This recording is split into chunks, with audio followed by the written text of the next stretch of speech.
Hello there, and welcome to the Adventures of an Idiot in Skyrim. I am the Karma Jockey, and I'll be your idiot for this evening. However, I'm going to try to be the smartest idiot you've seen today. I don't know how low that bar is. I'm hoping it's really low for your sake. Anyway, how are you doing today? Hope you are doing well.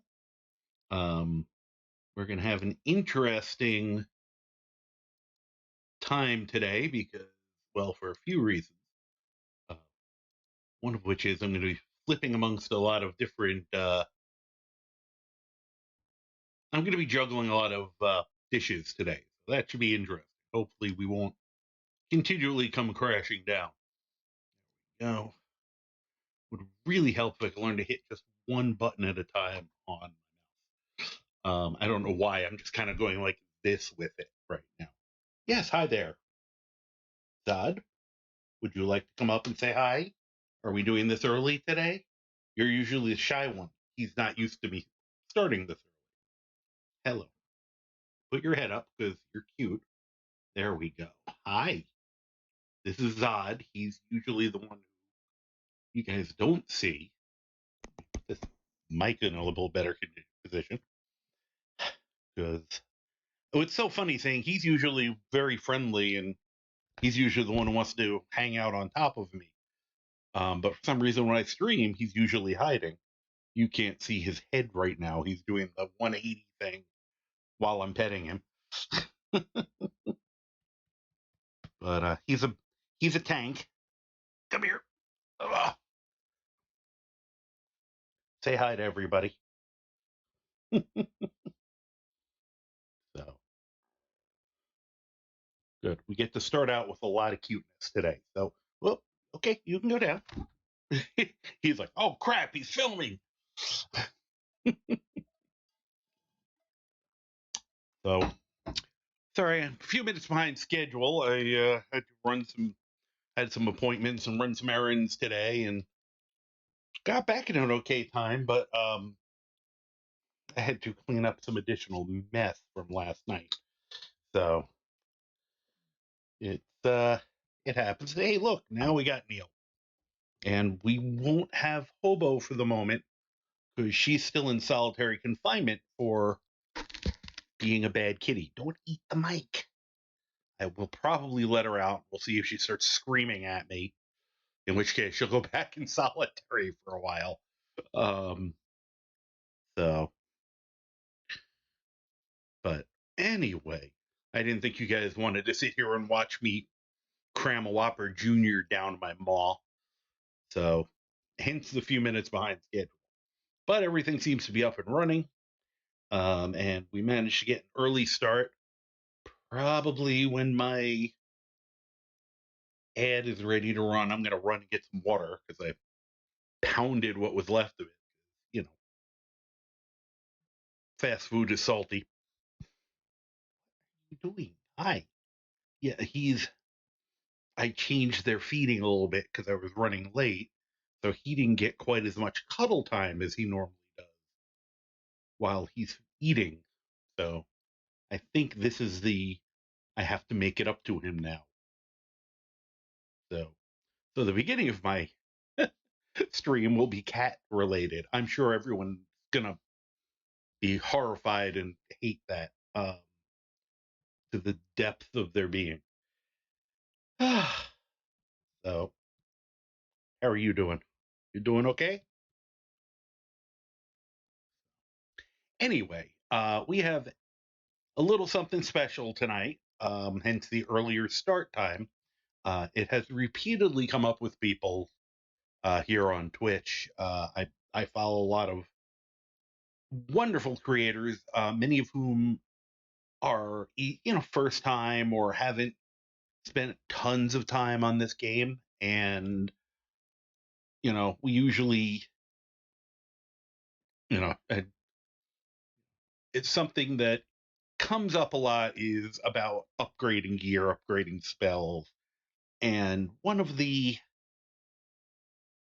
things about this game, something that modding helps with a lot, but the base game they assume you're going to constantly upgrade things, which is a funny assumption considering it's very easy to get some really cool looking stuff early and get some of the Daedric artifacts and things and a lot of the things are leveled.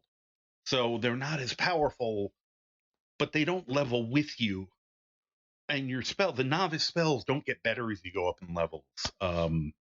And I'll talk about this some more probably after the ad, or we have an ad about to start.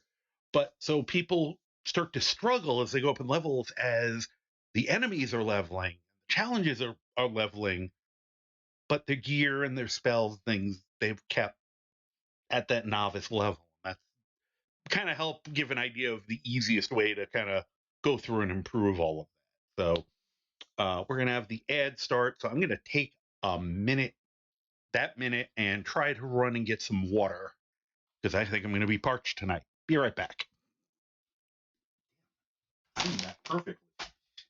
For anyone who's listening.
Okay, I am back, honest, and more importantly, I am hydrated,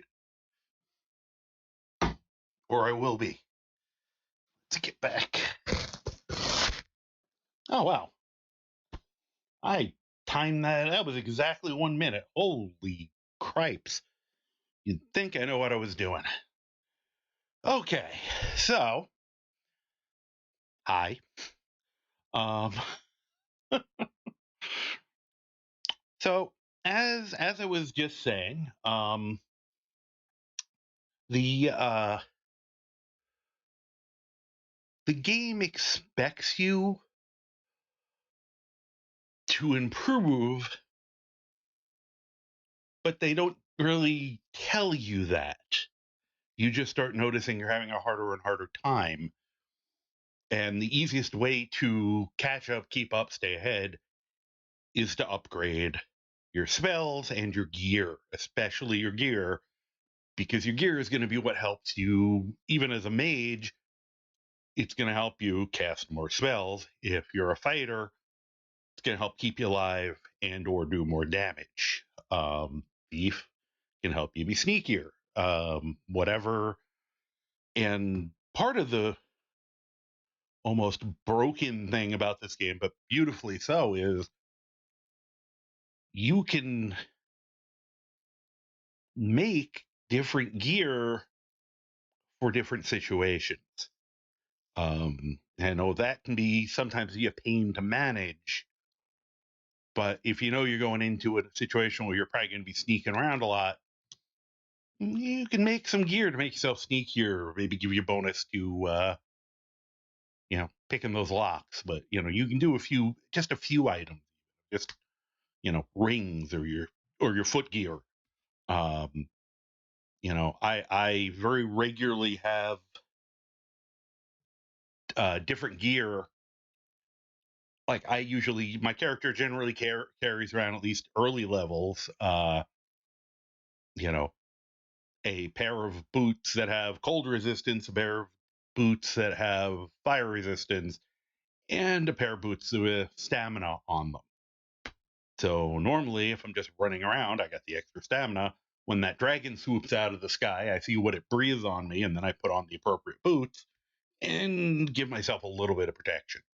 Um, so along those lines, and I was gonna say I'm hoping there's a few people I spoke to who I know I was giving them a heads up that I would be doing this today, and I hope they get to either see this here or on the VOD. I'm gonna do this separate from the Graybeard run. I'll probably just take like a 5-minute break in the stream, restart it, uh, and also have it over on YouTube. I'll try to get that up ahead of schedule. I'm very behind on downloading my videos, and I'm hoping I haven't lost too many.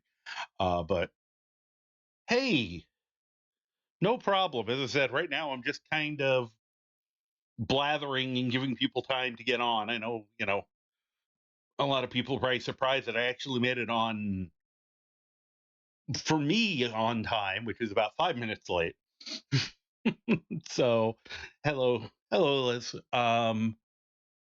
So yes, get your dinner together. Don't you know? I don't want people to inconvenience themselves just to hear me. I was gonna say wax poetic, but it's just kind of shovel dragon excrement. Um, that I'm also still in the. I haven't technically. Well, now I'm sitting down, but I haven't stopped moving from early this morning. It's been a much longer day than I expected.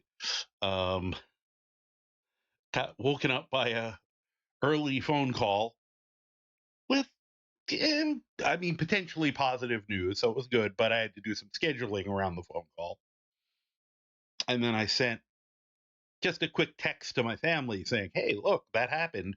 Partially to remind myself it happened because I did that and then attempted to go right back to sleep because I had only slept for about 4 or 5 hours at that point. And another family member immediately called me when they saw the text, assuming I was completely up. Because usually when something like that happens, like I don't fall back asleep. This was an exception because I was actually still tired. With tech support request, um, anyone who knows, like people who don't know anything about technology, assume that anybody who has any knowledge on technology knows everything about technology. No, I said I never stopped moving today. I'm functioning under what I usually call shark methodology. I'm just going to keep swimming or I'll die. So that's, yeah, no, and it wasn't even that frustrating. As I said, the call, while it was earlier than I would have liked, I'm glad it happened because it shows some things I need to have happen are moving glacial speed, but they're moving, which is I'm pleased. I would have liked it to have gone a little faster. I would have liked the appointment to have been in this year, but it's early next year. But it's still progress um, on some things that I need to have happen. Um, and then someone who I have no problem helping needed help, and I was trying, but it was tough because I can't get them to understand that I don't necessarily understand what their problem is. And everybody, this happens with everybody. I'm not even trying to rag on my family with this because remember, when I first was working at my previous job, I was like a tech guy because I owned an MP3 player. that was the bar. Oh, you know about technology because you use some of it. Um, so it's kind of that thing where, and if I could have sat down in front of their computer, maybe I could have worked out. This happens with, especially for my family, where my mom will be, I'll be like, all right, press that button. There's no button there. Unless your computer is off and you don't have it set to the program you're telling me you want help with, that button has to be there. Well, I don't see a button. Um, and there's a lot of all right, I need you to do this. But what about this? I just hit this over here. It's like, no, don't do stuff out of order. And they can't, they have a hard time following things linearly, which anyone who's tried to troubleshoot anything electronic knows you really got to do things in order. So they were frantic. They needed help. I wanted to be helpful. I feel bad that I couldn't have been more help, and I'm going to try to help them tomorrow. Hopefully, at a time where I'm at the very least caffeinated, and will have access to Google not on my phone but on my computer, where I'll be able to look up things faster because, and I've explained, I've even said that I sent them like Google links, and I'm like, I know you can. Someone who's normally really good at research and doing things, but is just panicked, partially by the situation. Plus, they're a little more afraid of electronics, a little more afraid of the computer. So hopefully, I can help them tomorrow. Because I I would very much like to. It was just weird timing. So, and then from there, I had to get ready for the appointment I had, and then I was out, so I ran some errands, and then got home and had to clean up after the cat, uh, who decided to um, literally heard me outside, decided to show her displeasure with the fact that I was gone, and she wanted to be fed, so she pooped right at the door, and the door opens in, and I, partially stepped in it, partially. I mean, she literally was still standing there finishing up. She did it because she heard me coming in, so that hence why she's in solitary right now, um, and hence why I was like, I had things timed that I should have been home and eaten and maybe had 10 minutes to sit and relax, but yeah. So on the plus side, if I sat to relax, I'd probably right now. So um, eh, you know, it happens. I said I'm just gonna try to laugh about it. All right. So let's go into this a little bit. I have amused myself by creating a little and the game will be up and running. It's not just gonna be me staring, you guys having to stare at my poor face this whole time. But um, let me actually start the game up in the background here. No, I should also, while I still, there we go. Noticed it was very loud on my headphones last night.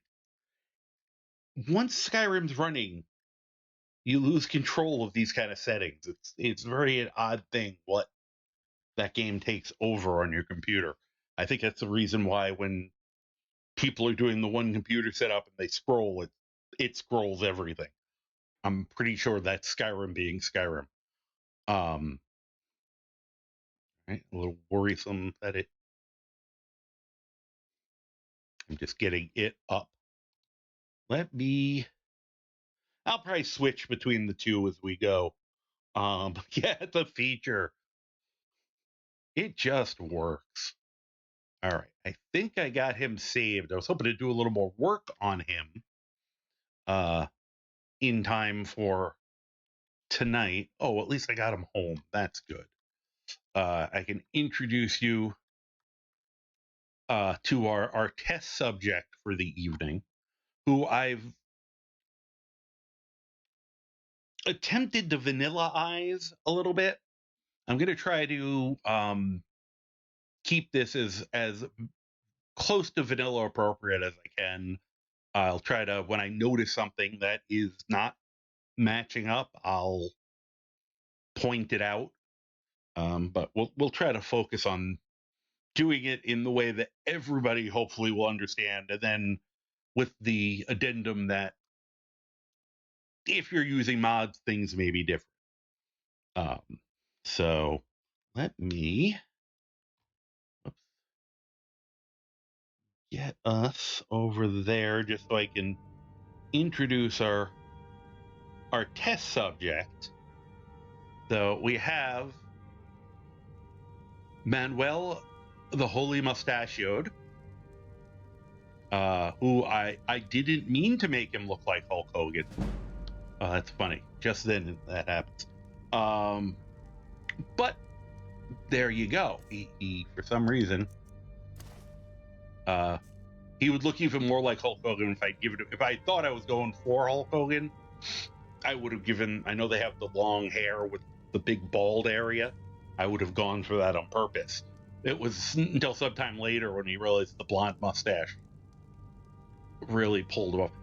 The funny thing is the Beards of Power mod that you Elias, you help inspire me to find.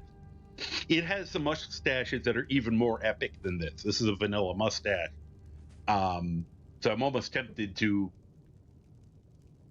redo his face with one of the ones that's I kind of like this one on him, but it would be kind of funny to give him one of the absolutely insane mustaches. They have some in there that, you know, there are a couple of them that look like you're purposely wearing a fake one. It's like there was one that looks like they have two bales of hay coming out of their nose, basically. It's amazing. Uh, but I'm not sure who else. But um, and one thing I do have as a difference is I have some circlets that function as heavy armor, so that I can have him not wearing a helmet but still getting the helmet bonus. Just visually, I like that sometimes on characters. So that's, for me, I also kind of get to cheat, put things like an enchanted hood on if I need it, which for him I do. Um, Now, let me. Actually, this will fit perfectly. I just need to. I have included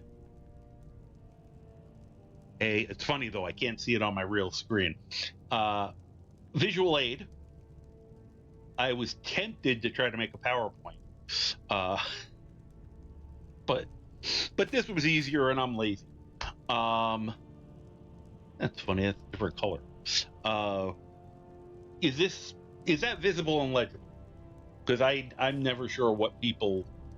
I figured it was big enough on the screen that most people will be able to read that. Perfect, beautiful. And we have an ad starting. Yeah, if anyone needs me to expand it full screen, I can. I figured I wouldn't go all the way. I'm kind of amused that he is still visible. I didn't have to have him jumping up and down over it. Um, and I said I'm kind of amused because I get to poke at it if I have to. Um, I was when you're in full screen. Now I'm just going to start playing here. Since we're on an ad break anyway, I'm able to be like,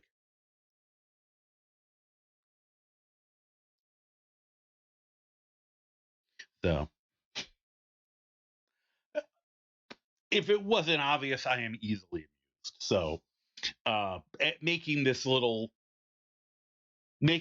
visual aid, I thought was a nice additional touch to it. Although it's funny for me, I'm having trouble reading it only because OBS makes the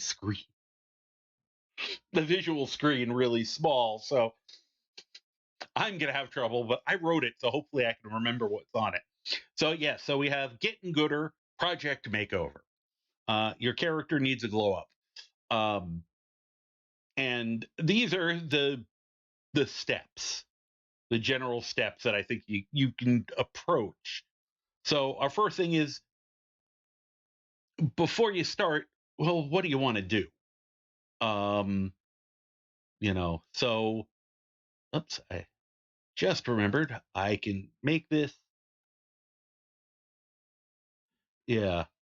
Well, actually, I can do interact with the page that I have, and that enlarges the actual what I have to read. I realized as I was saying I can't. It's hard to see everything at once. I'm seriously, once I figure out how to set it up or where to set it up, I may be getting yet another small monitor. Hey, stop dancing around. To here, we'll do this for a minute. To have a second screen on this so I can kind of spread some of this out and have OBS running on one thing and the Twitch running on another, and actually be able to monitor rather than having to jump back and forth between all the different programs. I do have a 20 or 23-inch monitor sitting in another room unused. I just have to figure out where I'm going to put it. But this lets me, at least jump around on this. Let's see here. I think. Huh, okay. At least it lets me know when the ads are coming on OBS, which is nice. So anyway, our first point is, of course, planning our goals and what do you want to be good at. The background on Manuel is he is actually a restoration mage. He is a armored restoration mage, so kind of a pseudo paladin, but he doesn't use spells. I mean, he doesn't use weapons. And this is a modded situation. Hey, Manish, how you doing? Welcome to my semi-crazy tutorial. And Lizzie, hi there. Oh, I got a bunch of people popping up. That's awesome. Welcome, welcome. I was just starting up in earnest, so in earnest is not happy about it, but uh, doing well. How are you today? As I said, it's been a busy day, but I'm using that to my advantage and keeping the manic energy from running around all day to power me through this. I think I've said before, and one of the reasons I like having something semi-educational. I am sure I have some new mods since you've last been here. They may not be showing up on these ones. I've been working off screen on a foodomancer, best way to put him. It's going to be a joke build, and I have a special project I'm going to use him on that you guys will eventually see. Well, thank you very much, and I enjoy your lurk. I'm hoping this is good. This is going to be a two-parter. I'm going to first do our little tutorial. I don't think you will really manage. I've seen enough of you, seen just enough to know. You know the games. You know your games you play. Um, it's good. Yes, you will be able to match my solid mid-tier gameplay.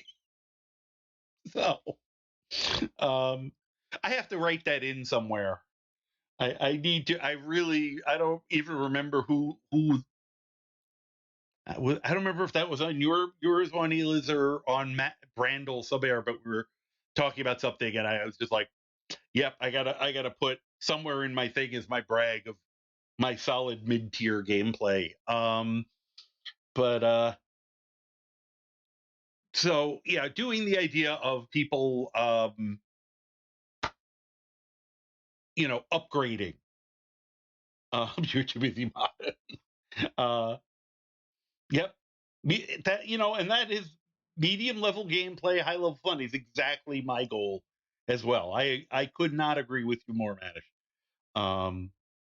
So yeah, what is gameplay? Too busy trying to keep my Leslie. What is gameplay? Thanks to mods, I'm too busy trying to not explode my game. Um, which oh god, I probably shouldn't do it in the house. Um, I'd have to find the spell anyway.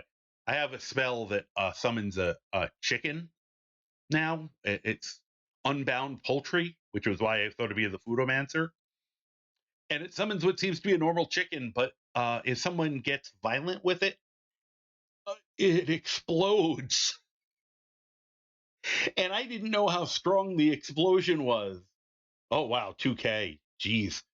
And I tested it, and I'm like, I probably shouldn't use this when I'm just leveling the character because A, it's unfair, and B, if I'm anywhere near it, I will die. It blew up two bandits, and one of them landed, I'd say 150 feet from where the explosion happened. It was amazing. I didn't find some of the gear. It was an outdoor camp, and it was just it shouldn't have been a boom. It should have been a mushroom cloud.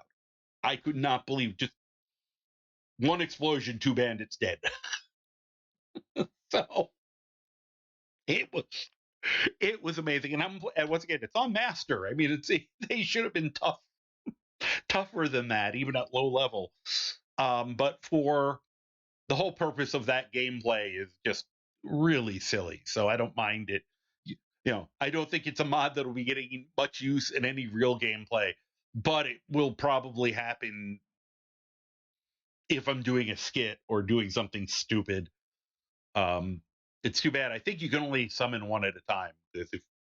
Otherwise, I, you know, just wander into the Thalmar embassy, hide, and just start releasing chickens. Whoops. And film that because that would be entertaining to me. Um, so yeah, I know you were watching last night. He was watching Jen is online.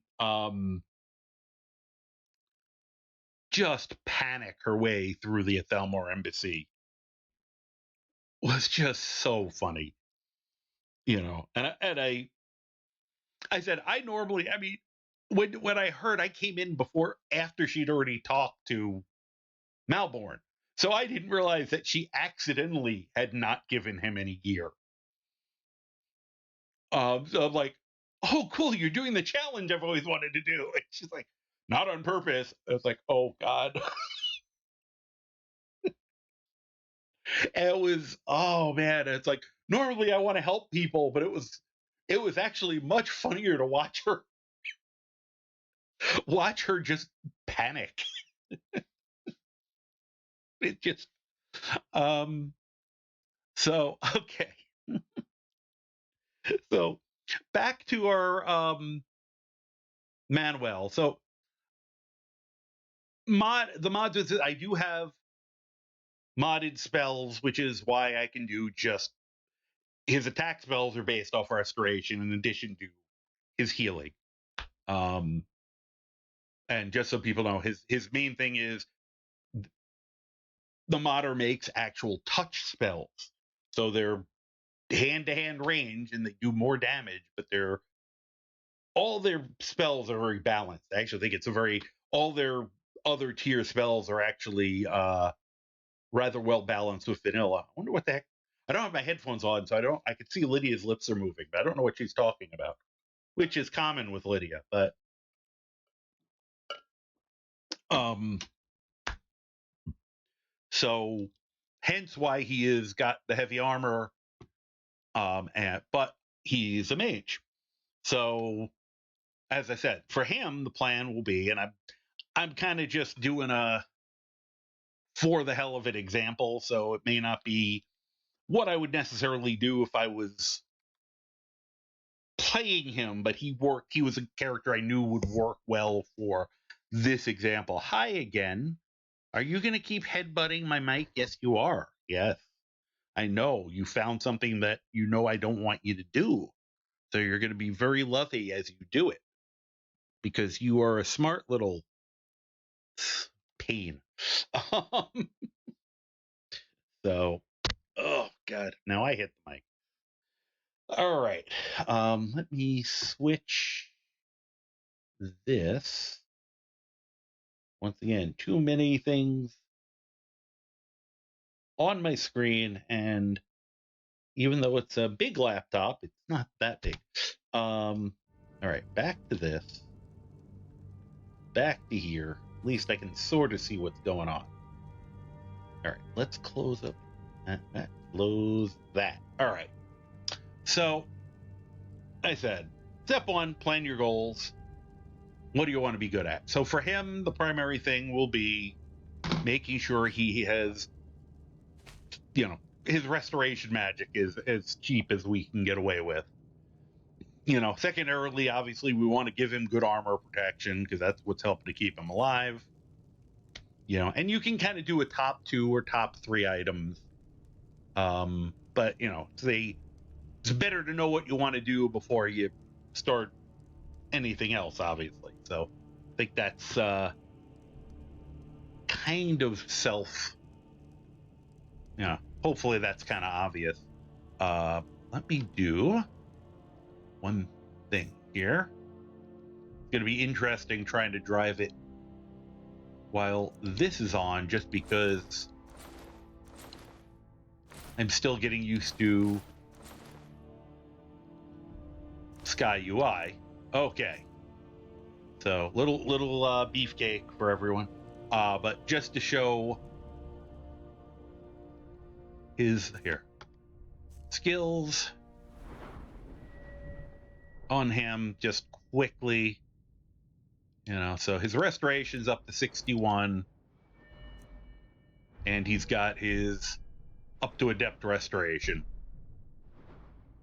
Just to kind of show where I'm at with the character's actual skills. And is this going at a good speed? I mean, part of it is I know everyone here knows all the basic stuff like this. So I'm kind of going faster with the thought that if people coming back on watching this as a video later, they can always slow down or jump. I didn't pre-plan that much of this. I can actually. Oh, wrong one. There's restoration. All right. And we'll go by level. So we have our. Just so no, this is like the flames, lightning.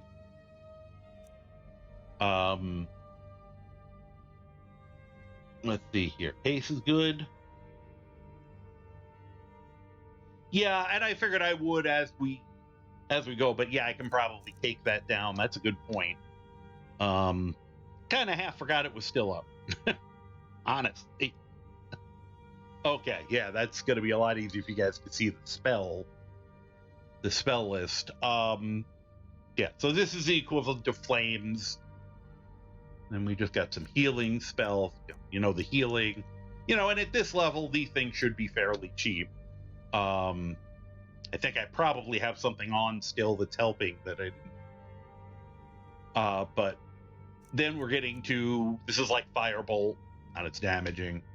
Rune spell, and I said, these are all at manageable levels. I mean, once you start to get into the adept stuff, it starts getting expensive again. And because this is a character that stands right up on top of things, that is giving them, often giving them a poke of death, he has to have a lot of health too.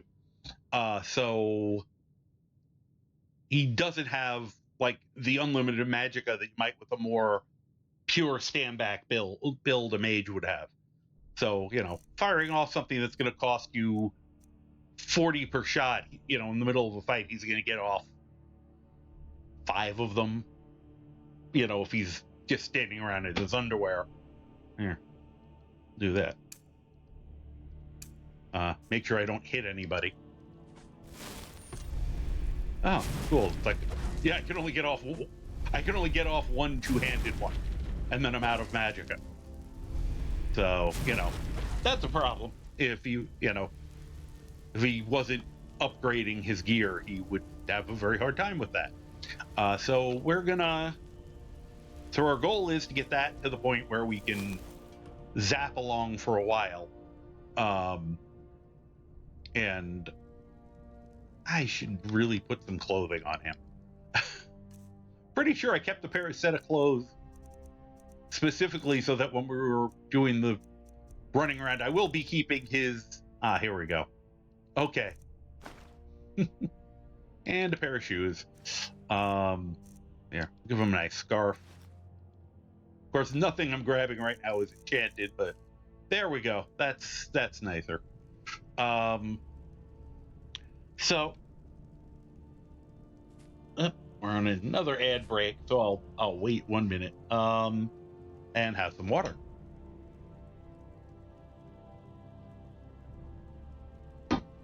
Because I'm thirsty. So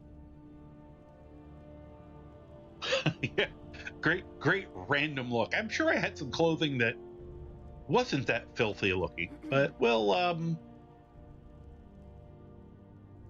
yeah, I wonder what I did with his decent clothing. He had a decent outfit at some point, but I don't know what I did with it. I like that. Lydia just kind of shrugged when I said that. But now, under the gear, I guess those wrist things come with the outfit. That's kind of cool looking. I was like, I don't think I gave him hide bracers.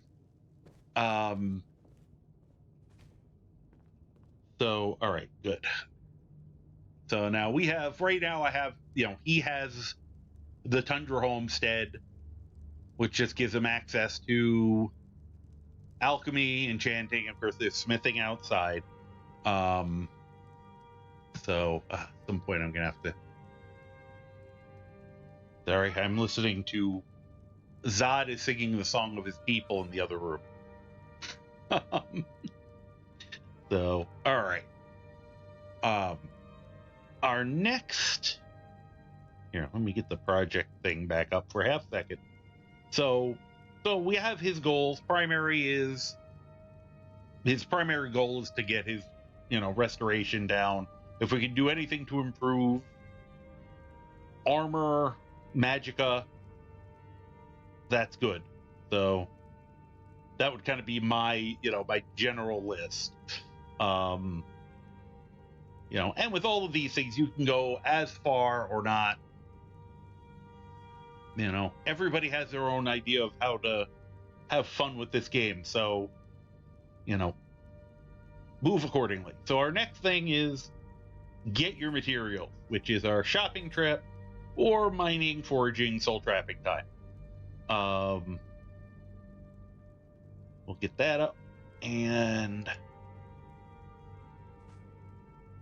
so, yeah, I think hopefully I don't have to tell people how to go shopping in this game. It's easy. Best thing to do is get yourself, at the very least, an amulet of Zenithar or a necklace of haggling. Go to Solitude. Here. I'll do this.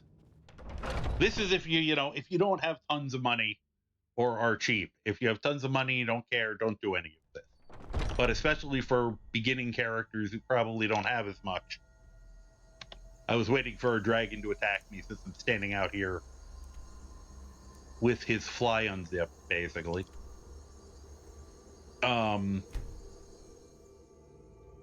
Now, you can, if you have the right smithing skill, you can just make your own armor. What's funny is this character, I haven't had time So his smithing is only, his smithing's a 30, but I have not yet to put a single perk point into it. So can't really make my own armor. Possibly later when I have more time, but I'm going to do much better probably trying to find something that I can buy, but I'll just show people.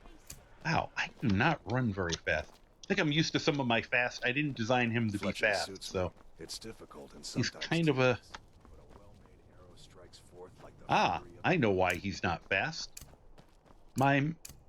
I should have known that was happened earlier. My mouse isn't working properly. I can't. I'm not initiating run. Fix that in just a second. All right.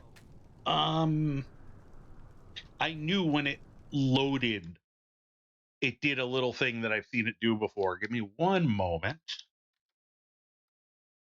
Hopefully I can do it without actually quitting out of the game. I just have to remind it that. There we go. That probably did. Basically, I have to remind it that it has a mouse, that it should be. There we go. Perfect. Just needed a little kick. Easiest way to check. Woohoo, I'm sneaky. Okay. So, anyway, run in here. Oh, yeah, I forgot I have a dog. And look for the one with the anvil. That's the Shrine of Zenithar. You get 10% better prices with that one. In case you didn't know, all these shrines give you a different effect that lasts for 8 hours. I don't... It's a weird thing, because it's not real time, but it's a lot longer than 8 hours game time. And I don't know how they do the math, but you have a countdown if you look at your active effects, and you'll see how many hours you have left.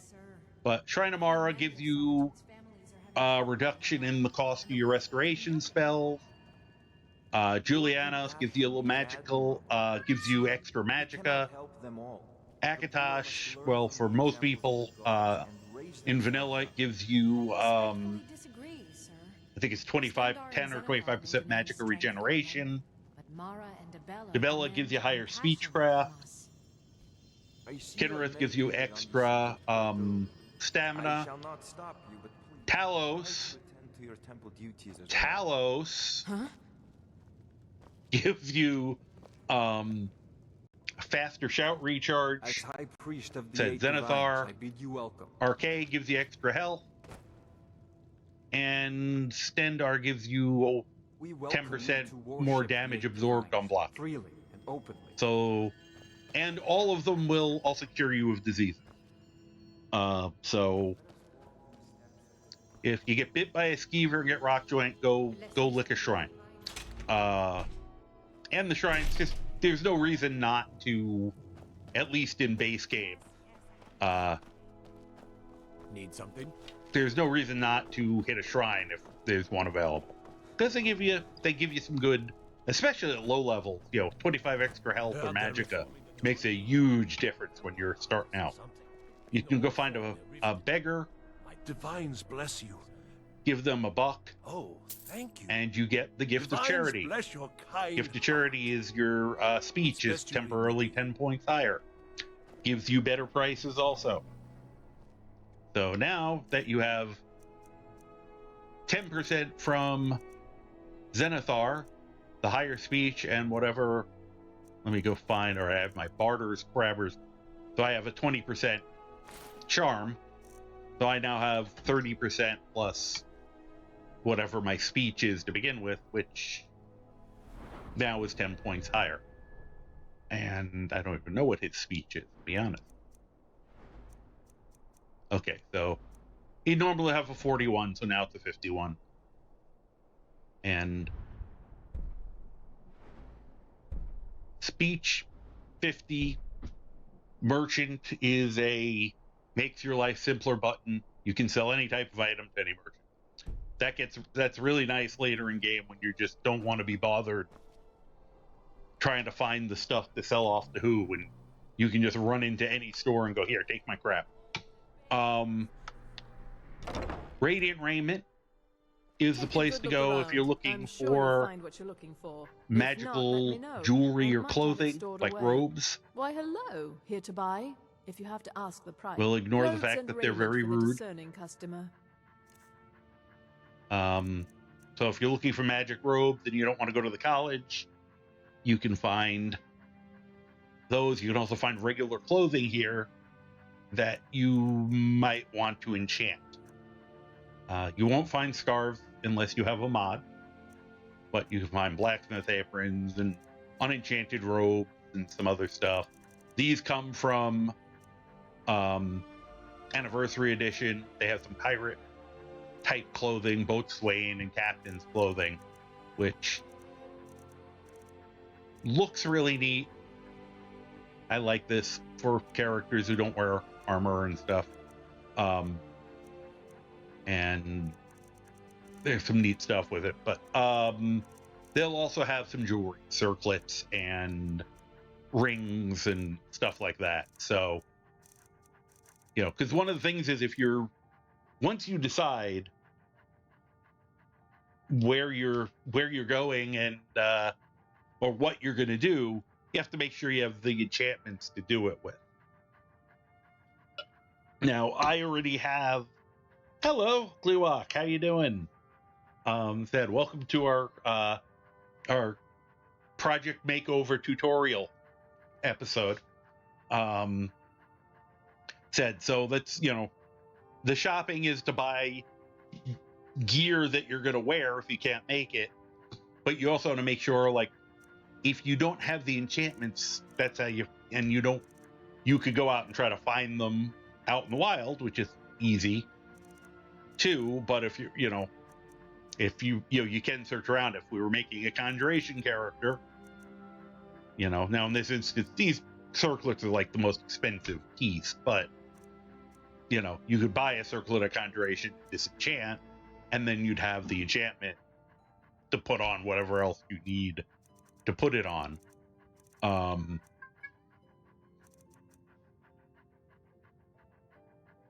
As I said, Zod, this is the time of day where Zod likes to sing the song of his people. Trying to see if there's anything else. They'll have things like the one-handed, two-handed, items of stamina, which, start getting a little cheaper. I actually should check if I think I have that already, but that's one that I probably should put on him later as I get better at enchanting, because I'll have the slots left over to increase his armor score. I'm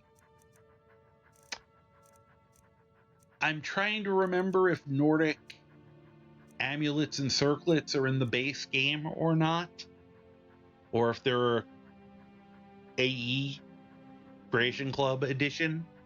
I've had them. I was one of those weirdos who actually bought stuff off the Creation Club because I enjoyed a lot of it.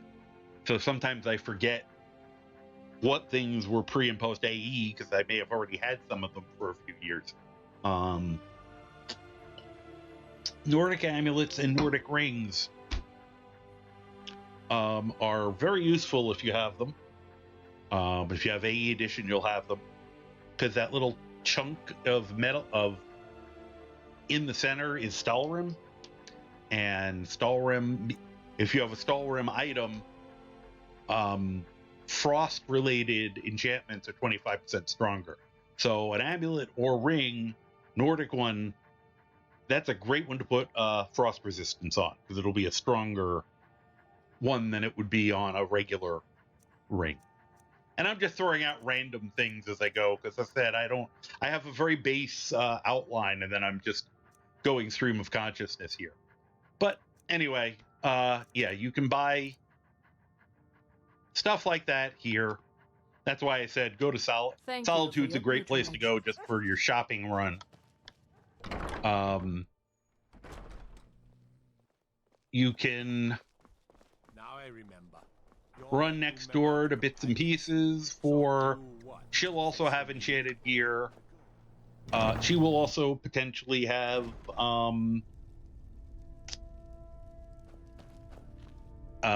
soul gems. Viren said you got here just before the execution. Said right now we're going with the real Trinkets, simple, the odds idea and that we're just ends, going to be that sort of lazy thing. and buy what we need. You know, let's see. Okay, hey, great. So she has a grand soul gem. So I am going to buy it. And then if you have anything to sell her, sell it. The nice thing is the general merchants will buy anything back from you. So, and they may have some enchanted. They actually tend to have the jewelry if you're looking for anything. Disease immunity, cool. And they'll also have some unenchanted gear if you're looking for, you know, something specific for your character, you know, gloves or, you know, a helmet, whatever, that you're going to enchant yourself. No idea if I have anything to sell back to her. I'm not going to worry too much about it. All right. Thank Come you. back to bits and pieces anytime.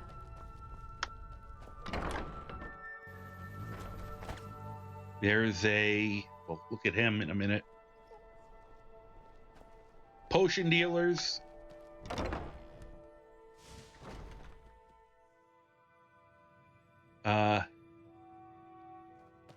Pardon me, vigilance? Okay. Hi, how you doing?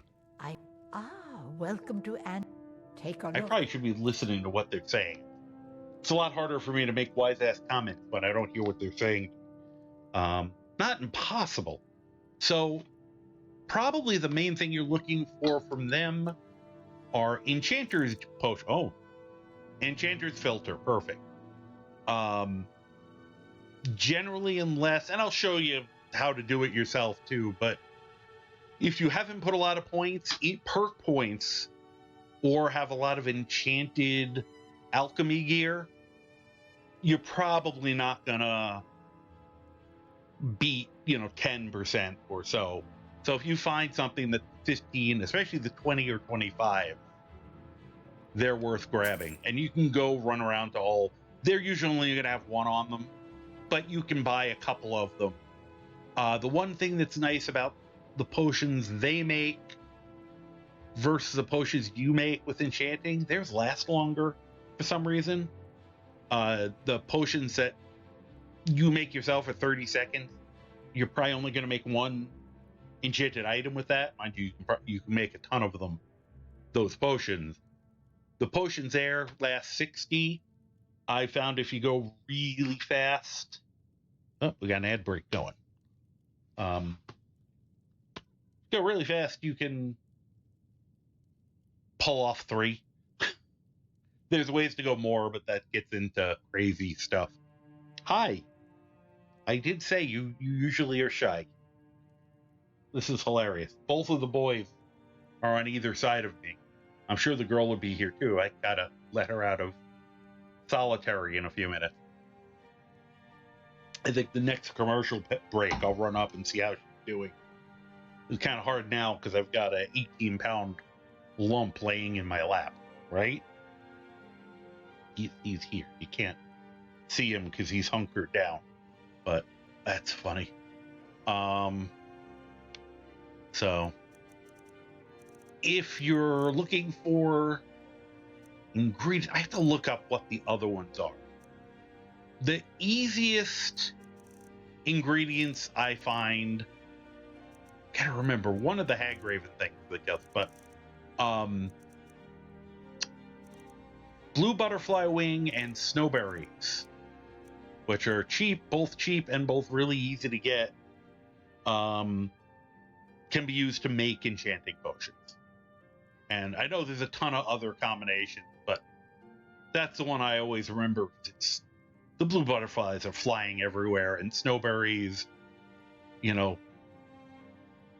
are extremely common. You can find tons of them in Winterhold, in Dawnstar. Those 2 places alone, you get more than you'd ever need So, and there's other places you can, Falkreath has them. Yeah, snowberries are so easy to find. And if you have anywhere where you can grow them, just grow them. It's easy. And then, like, Tundra Homestead has that little. I'll show you guys, what I'm growing. I believe snowberries is on the list because it's extremely useful. For that, there's also a potion that'll give you fire and frost resistance at the same time, and it uses snowberries as one of the ingredients, so it's a super useful item.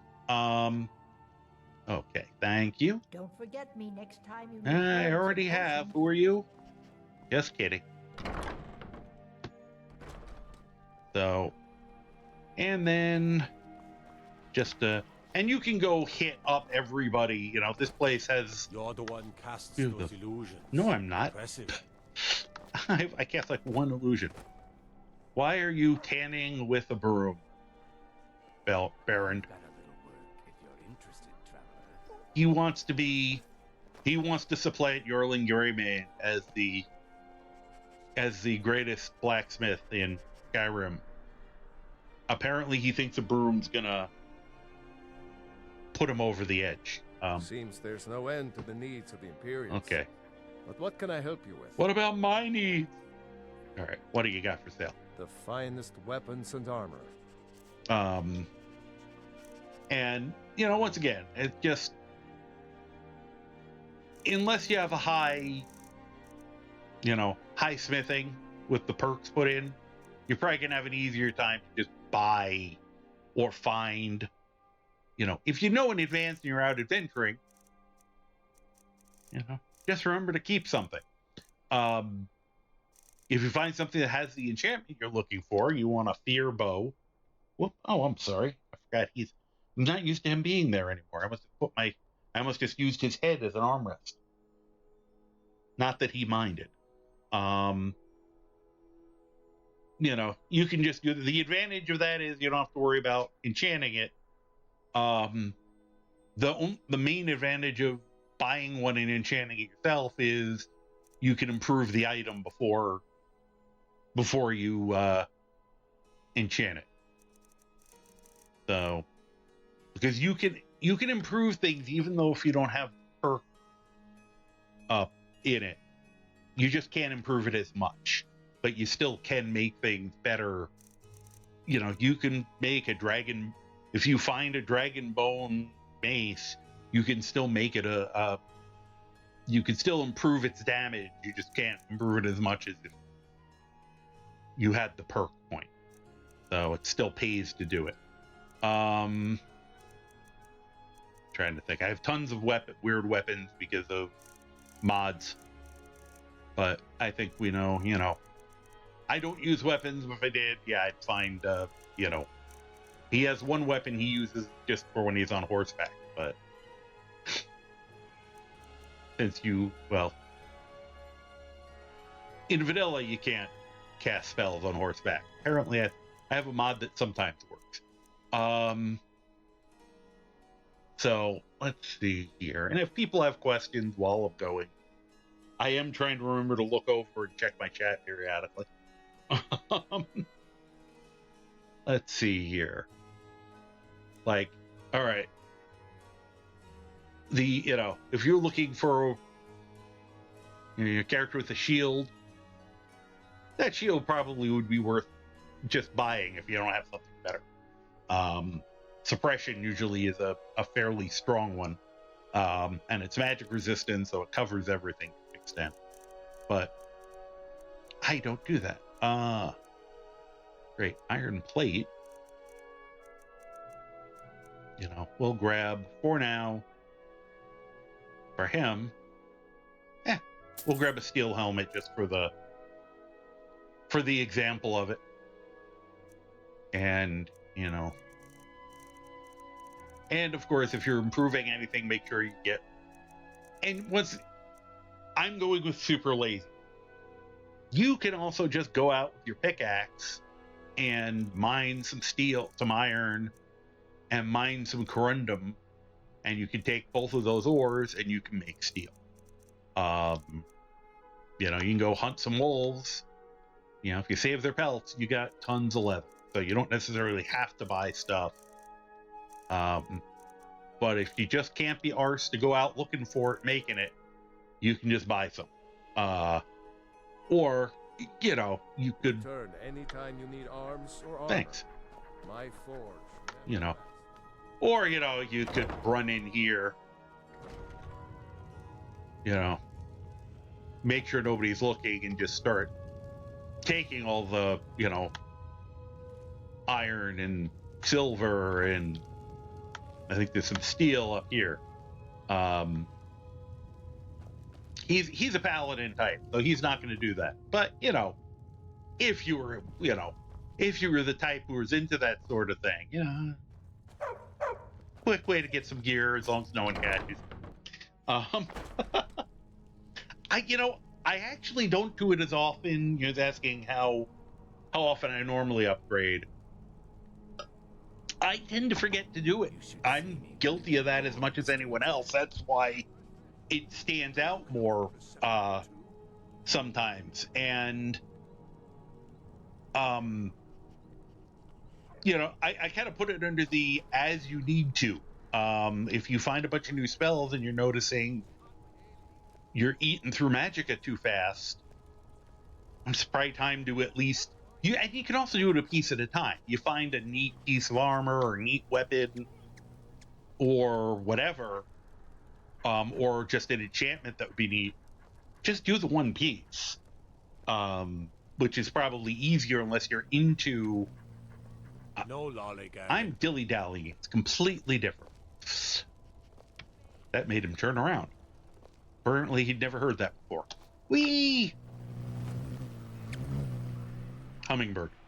And not for nothing, I love the fact that I have a mod that gave us pirate outfits and put certain characters in them.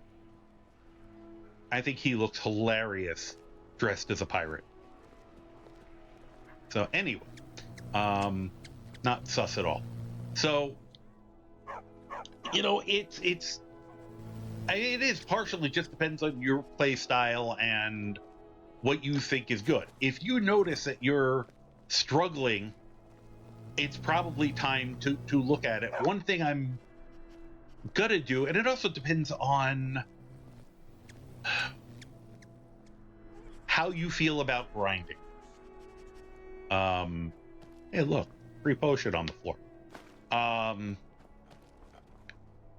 Because like raising smithing takes usually a lot of time to, you know, if you're trying to just do it all at once, you have to get a ton of however you're going to do it. Some people will make iron daggers because they're easy, or they'll get up to dwarven smithing and then make dwarven bows, which you can get a ton of experience doing, but then you're making 100 bows or 100 daggers at a time.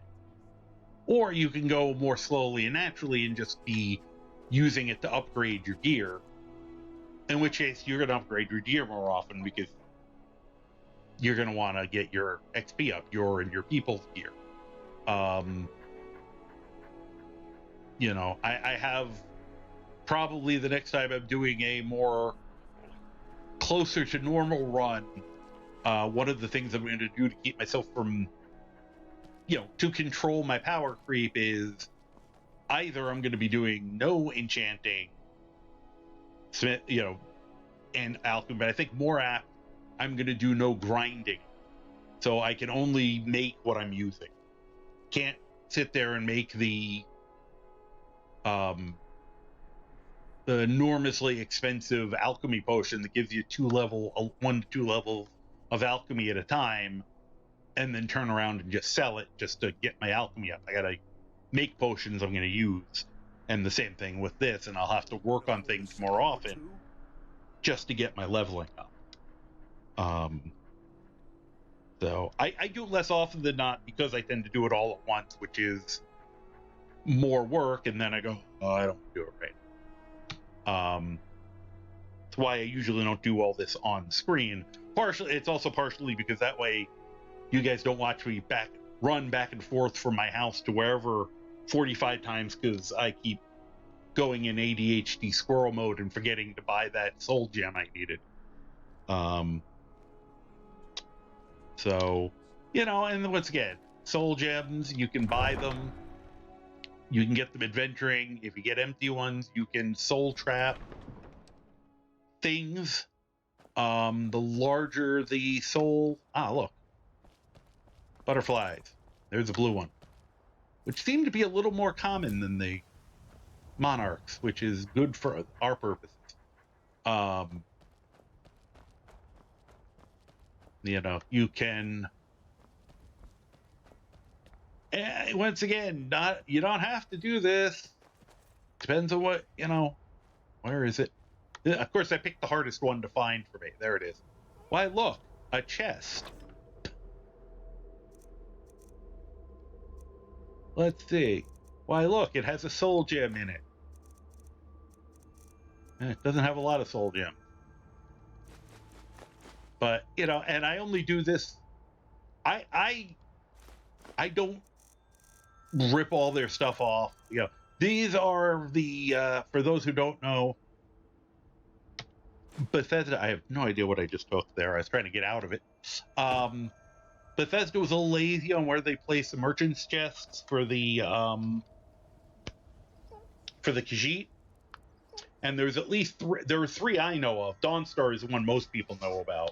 But Solitude and Markarth have ones that are also, if you find the right place to stand, you just squat down and you can pull out of them. And it's not stealing. It just says take. You know, if you want to go there and take everything out of it, sell it, make tons of money, I guess, you know, you're having fun. That's cool. If you want to do, like I said, I limit myself to alchemy ingredients because you can't find those anywhere else and I want to play with them. And usually I'll do the soul gems only because I know all the stuff you can do to make the money so that you can make all the money back. And I've done it enough times over the last 10 years playing that sometimes I just go, you know what, we're going to skip that and just get to the part where I make it. Or if you want to go out and hunt stuff for it, that's whatever's fun. That's the, you know, as we were saying, mid-tier play, high-level fun. I love that for Manager. So... trying to, I don't know why I'm even running around here other than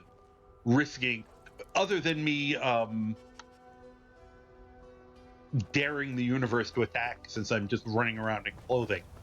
I think I've shown this before, but going back to that that potion thing, I will show this. I've never been down here before on this character. Funny. See those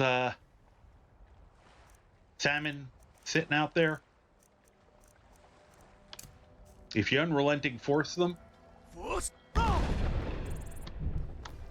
they die. And then you have to... It won't show the E, but if you get close enough and hit E, you take them, and you get meat and salmon roe, which is the part you usually don't get easily. And salmon roe plus garlic and Nordic barnacle makes the most expensive potion in the game. And you will level alchemy really fast, and you'll have an item that you probably almost can't afford to sell to anyone because it's worth enough money. Of course, later on you find Looking to hire a boat? the merchant.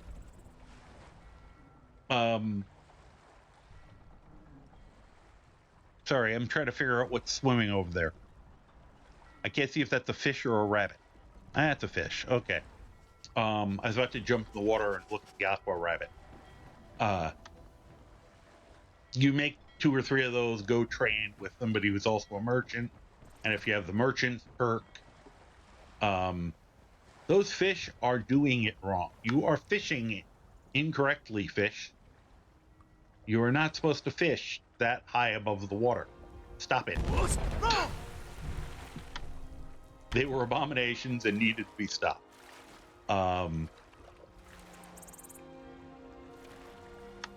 So I got to put some of my stupidity into the education. But yes, this game is so weird. There's so many weird little ticks. And sometimes it's hard to tell which ones actually are. I mean, we joke about is it a feature or a bug? But I think, sometimes some of the weird things you can do, like I'm pretty sure that being able to fusroda the fish to death, that's working as intended. I don't know if that potion is why that potion is so damn expensive, but it is. And and even like when I start saying about you get the merchant perk, you go find people like Tolfstir at the college who will train you in alteration. Actually, all the trainers there will also buy and sell things. You have the merchant perk, you make a giant potion or you make 10,000 iron daggers that you need to sell. You go get training, you give them all your money, then you get all your money back. It's a water breathing potion, yes. It does other things. The reason it's so expensive is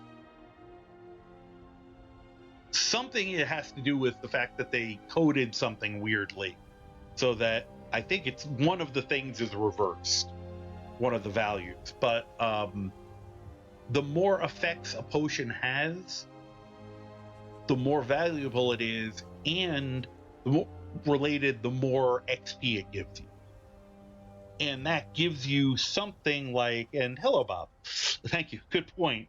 Yeah, the salmon roe is I was just showing them what I call fishing with dynamite before you got here. How you can get salmon roe very easily here, and you can also do this at Windhelm in the big lake area. If you have a big area of still water, if you fusroda the water where salmon are, they just float up to the surface and you get the salmon. And you don't get as much salmon as the blasting things out of the water when they're spawning, when they're jumping, but this is a lot easier and you can do it faster. So less efficient, but higher speed. It's a trade-off. And I like to show people the lazy routes if I can. Like I said, that's the same thing with the leveling. And I've done all these things. I don't do them as much as I used to because I realized I was following some people. Some people have heard of, like, Major Slack is a great example. Does great playthroughs. He's very entertaining. And he tells you how to optimize. But it starts to become a game of optimizing as opposed to playing the game. And I have started, and that's what I was saying about just taking the soul gems from here. I want to get more time actually playing. Yeah, exactly. One of the cost modifiers is reversed on it. Exactly. So that's kind of our, once again, I'm going to assume people know how to, hopefully know how, soul trap people either with the spell or an item or a weapon if they want to do it that way. Otherwise, you can buy them.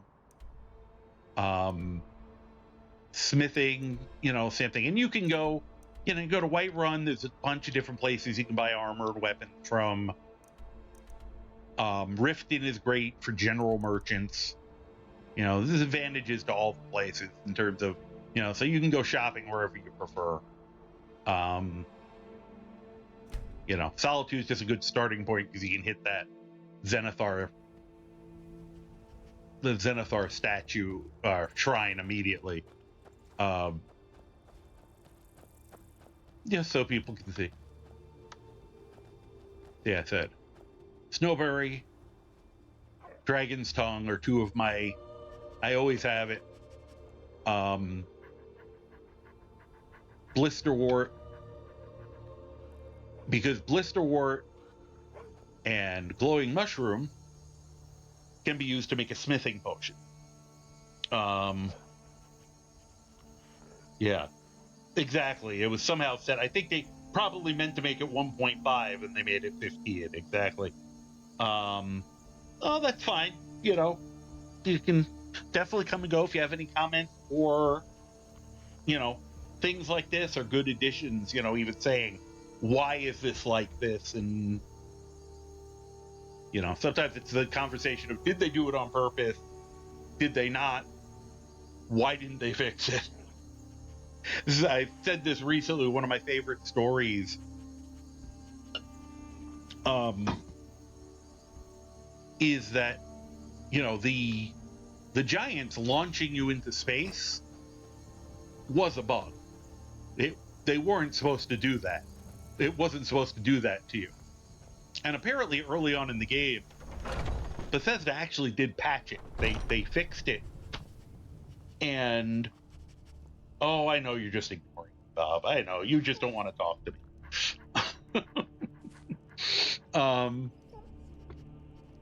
But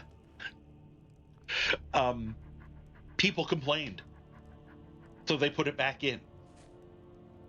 People thought it was hilarious to get launched hundreds of feet into the air when they died, and so they went, okay, well, we know how we did it.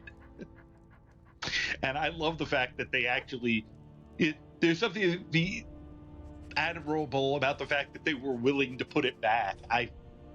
They you know, they listened to their constituents, and I think I actually applaud that, especially for something as funny as that. Because if you're going to die from a giant, make it epic. Get launched up into the atmosphere. So okay. So we've done our shopping trip.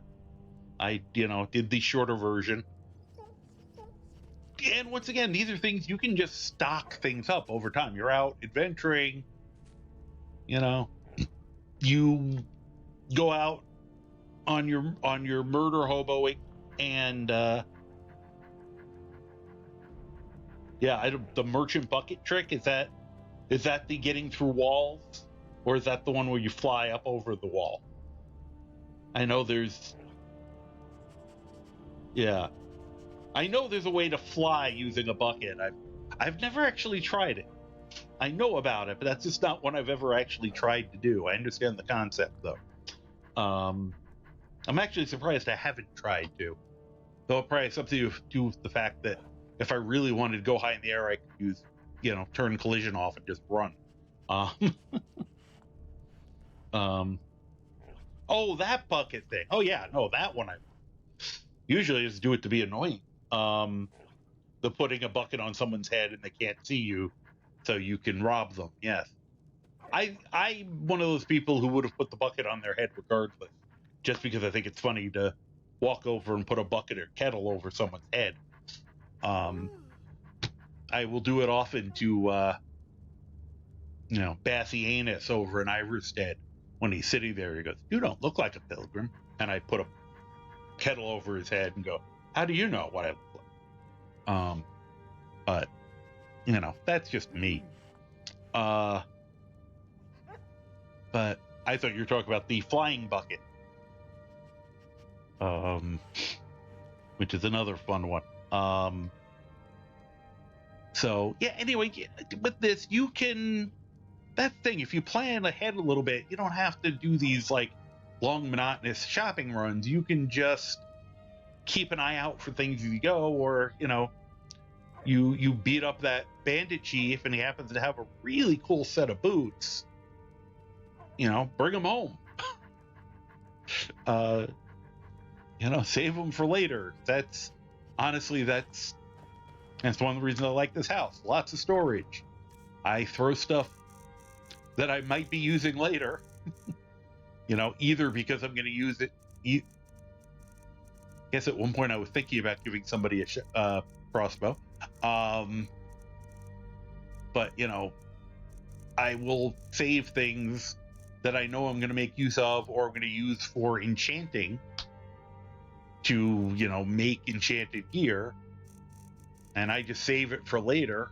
Oh, look at that! I did buy a crossbow. I'll have to remember to think I sold off a whole bunch of bolts recently when I was running around with it, but I'll have to remember that I need to give Lydia a crossbow at some point. So I haven't played him in a while. that is the problem. Looking at knowing your enchantments when you're looking at vendor. Yes, I often buy things I've already taken care of. And it's good to make yourself a shopping list. Oh, so all right. So this was a good one for me to pick up. I was saying the whether I had gotten the heavy armor skill or not. So I am. Well, I'll disenchant it in a minute. I'll show people the optimized. But yeah, I will go through and look and see. Try to remember beforehand. Like I know I have the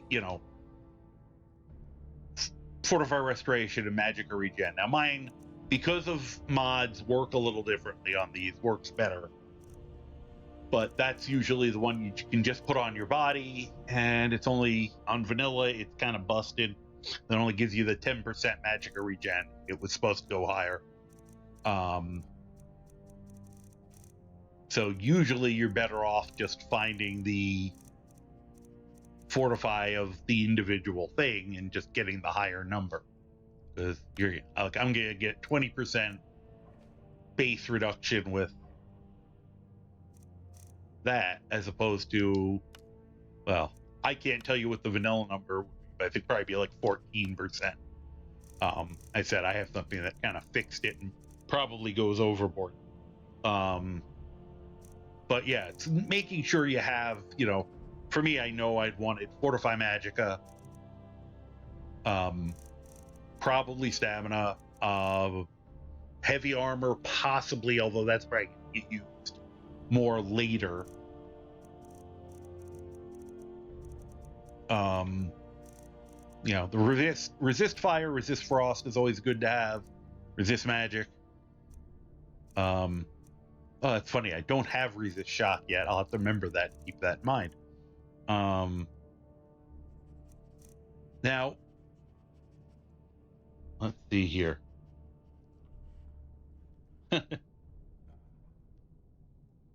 What's funny is that's interesting. You'd love to see me play Fallout. Your take on it would be really cool to see. Pass on Starfield, though. Just a random thought. And it's funny though, because I'm actually a little more interested in Starfield, except for the fact that I'd love to find a mod that allows me to skip space combat, which doesn't exist as far as I know. Which I mainly want just because with my getting vertigo, I'm pretty sure I'd play for 5 minutes and then be like, I gotta go vomit. And that part I don't think I'd enjoy. I'd love running around on planets and just exploring them and, booping snoots of critters and ruining the days of bandit types. But yeah, Fallout, the main thing I'd want to do in Fallout, because I wish you could do it properly in this game, when I learned that you can reverse pickpocket grenades into people's pockets, that kind of epitomizes my style of gameplay right there. The idea that you can sneak up on someone and stick a live grenade in their pants, and then I've seen the video footage of that. They basically just gotta go, boom. They have just enough time. It's very cartoony. They have just enough time to realize that there's a live grenade in their pants, and then it goes off. So, I'll have to think about it. I've seen people play it. I tend to prefer probably because it's usually crazier. I tend to prefer the fantasy stuff, which is funny. I like sci-fi, but I am more of a fantasy nerd in terms of settings. With my role-playing game, same thing. But yeah, I might try it out at some point, just to see. And Fallout, I said Fallout would be. I don't know if you could do the grenades in the pants in Starfield. I feel like if they took that ability out, they made a horrible mistake. Because that just, who doesn't want to stick a live grenade in someone's pants?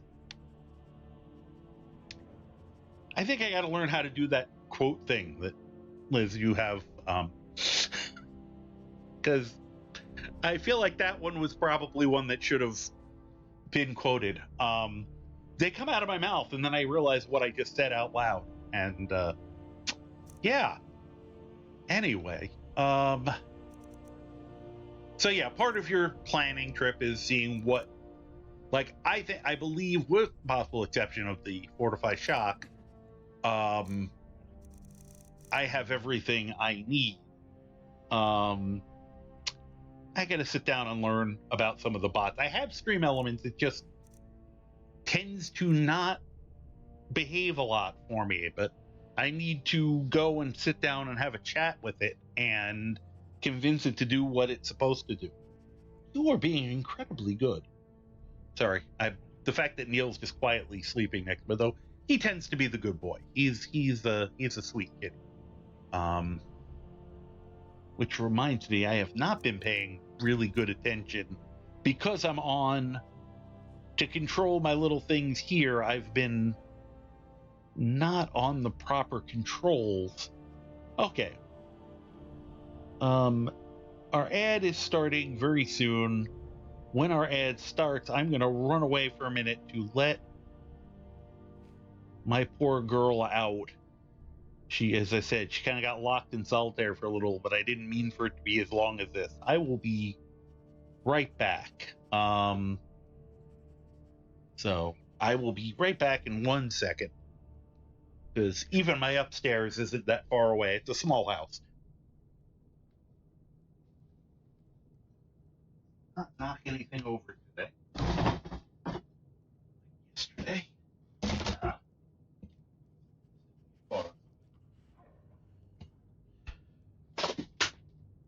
Okay.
Okay.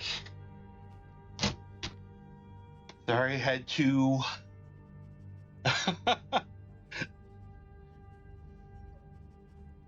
Your dogs think it's treat time, and they are wrong. That sounds like what I just experienced. There was new chaos when I let her out. They somehow thought it meant I was going to give them yet another dinner. No. So, yeah. Well, Well, thank you, Bub, for loving my rimming of the sky. Another one of the things that doesn't sound quite right. So, all right. Probably could have moved this off there. Sorry. Couple notes on enchanting. If you're trying to just get enchanting experience, generally speaking, you're going to get more from weapon enchantments. Can we rearrange this? I don't know what the how the list works on this. All right. On vanilla, they always put the weapon enchantments at the top, and I'm trying to see if we can find something that kind of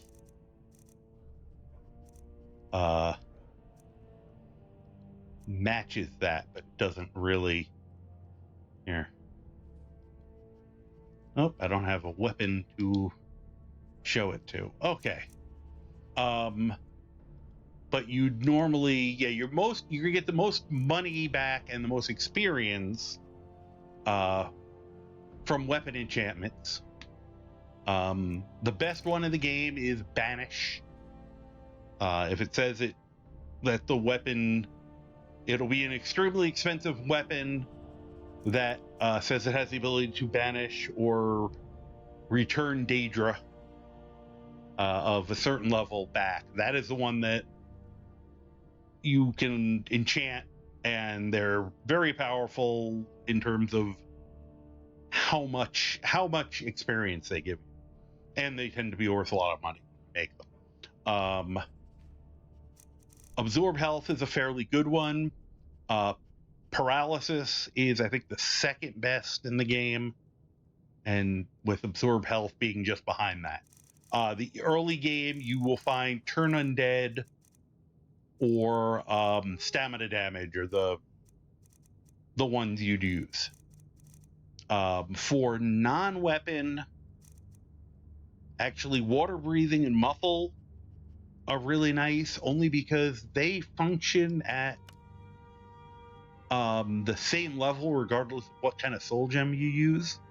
So you can use petty soul gems and they're just as valuable as if you put a grand soul gem in it.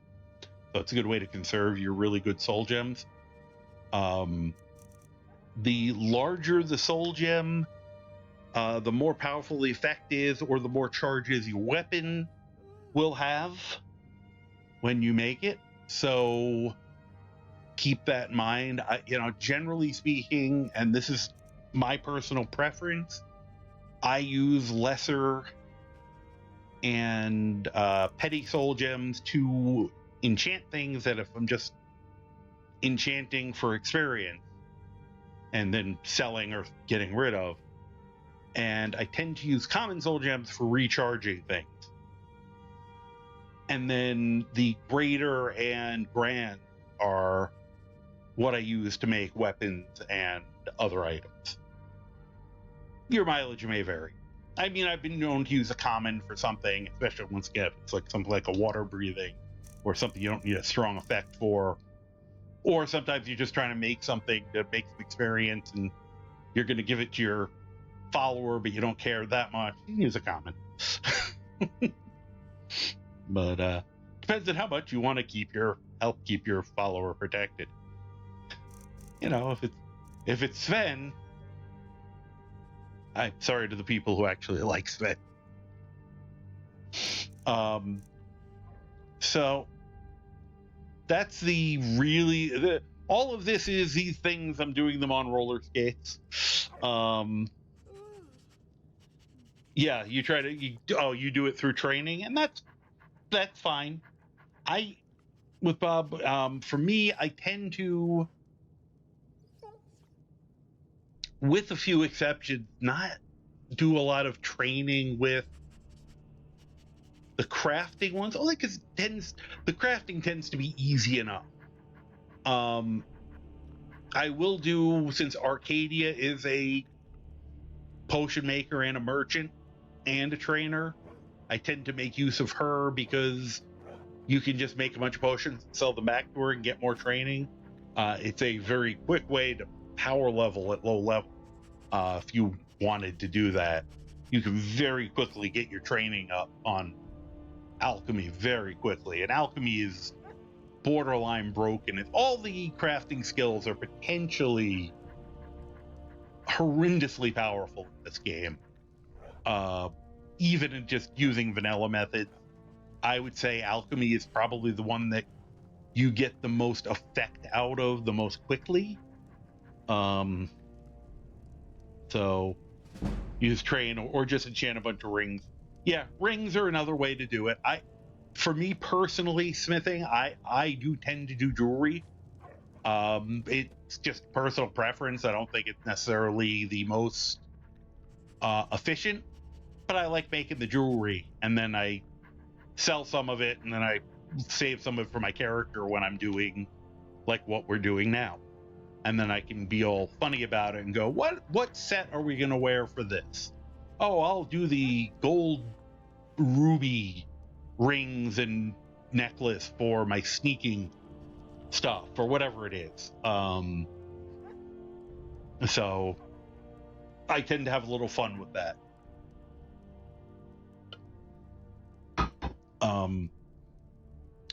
But let me see. I'm not even using my own cheat sheet right now. So, here we go. So we've gotten our materials. We've went on our shopping trip. Part of that is you were either buying potions or you're getting the individual stuff to make potions. And this we can go through kind of quick. While you're out and about, if you found any alchemy gear, buy it. The gear makes a big difference. You're generally going to be able to, in vanilla, wear 4 pieces. It's going to be a ring, a necklace, headpiece, and your hands. However, there are 2 there's one common but dangerous item you can get, dangerous to get item, and one a little harder to get item of a Falmer helmet or or the Penitus Oculatus helmet.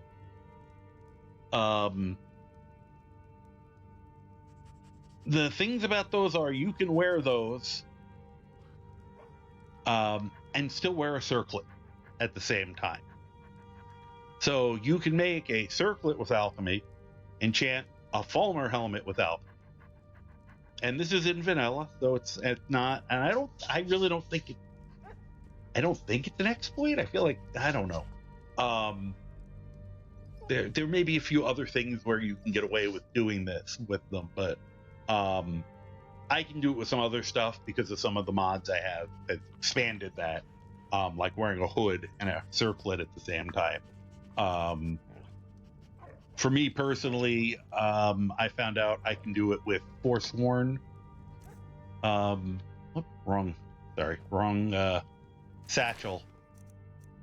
I can put a Forsworn headdress on and still put a circlet on, and I just think it's hilarious to make that my my alchemy outfit. And I will make even like cheap alchemy gear if you find something that, if you get 2 pieces of the same gear, you get 2 gauntlets, take the weaker one, disenchant it, and even if you're using common or graders and getting 5% improvement, make them, because 5% is just added 15% to your total. And you could use them to make stronger stuff and kind of loop it around, but that's getting close to the fortify alteration loop, which I do not do. If you want to do it, you can go look it up. A lot of people explain it. Spiff and Brit uses it to usually hilarious effect on YouTube, where you do a thing where you just keep looping around and the bonus gets bigger and bigger and bigger, and it starts kind of going, instead of up like this, it goes like that, and it eventually it gets so high it crashes your game. But if you get the right level, you can, make a fork that one shots Alduin. But I don't do that. I do the extra pieces of gear I have. I will, sometimes I will wear to have some extra things, but even that, I don't go insane. Here we will grab our headpiece, our necklace, our ring, our circlet, and our gauntlet. And I was going to make some more smithing gear, never got around to it beforehand. I currently just have a ring and a gauntlet for smithing. So the potions, and I'm going to make sure I got any extra. Oh, look at all that garbage I'm carrying. Let's, I'll just reduce this a little bit. Whoops, I didn't mean to get rid of the hawk feather. Oh well. This is stuff I just picked up running around for that day while I was getting prepped. All right. So once again, you can look up, or if you know the other ones. I'm lazy. I find the one or two that work for me and then just use those. But for enchanting,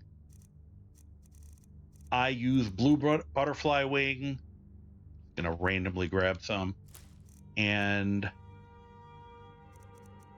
move. Thank you. And snowberries. And for smithing, I usually use them just because they're easy to find and easy to grow. So I can just have a constant supply of growing in my garden. And they're usually useful for something else at the same time. Glowing mushroom and blisterwort for smithing. You can also use glowing mushroom for fortify destruction, and there's some other stuff. And I know you can use blisterwort for healing potions. So all those are useful for multiple things. So those are the ingredients. If you didn't buy, what you wanted. One thing, vigilance. Can you get out of the doorway, please? Usually that works. Vigilance is above such things, apparently. Such petty tricks. Could you? There we go. Nope. Vigilance. Vigilance. This works on you. Sorry, but you wouldn't get out of the way. If you're gonna do a bunch of smithing, enchanting, what have you, take a nap. Get the bonus. Lydia, thank you. See, Lydia will actually get out of your way. She knows what's gonna happen next. You might as well get that extra little bit of experience because you're well rested. So just to show a difference here, like the blue butterfly wing and the snowberries, right now without nothing else, and I have a couple perks into it, but I only have 6% stronger. And I just wanted to see how my alchemy is, because I don't even know. Okay. So I have an alchemy of 40. I've only put one perk in there. And, see. And one perk of the physician wouldn't affect this anyway. I'd need at least benefactor. So that's why it's not going to, without the perks, it's not going to be that strong. But just to see the difference, we'll put on the alchemy gear. And why I name it. Huh, that necklace was stolen, apparently. I wonder how that happened. Actually, that is weird, because he usually doesn't steal things. I wonder where. It makes me wonder where I got it from. And So this is just with, oh, and the circlet. So I said, this is doing basically something you could do at vanilla. And once again, 13, 13, 13, 17, and 15. So it's not like nothing's super powerful. Oh, we got our ad.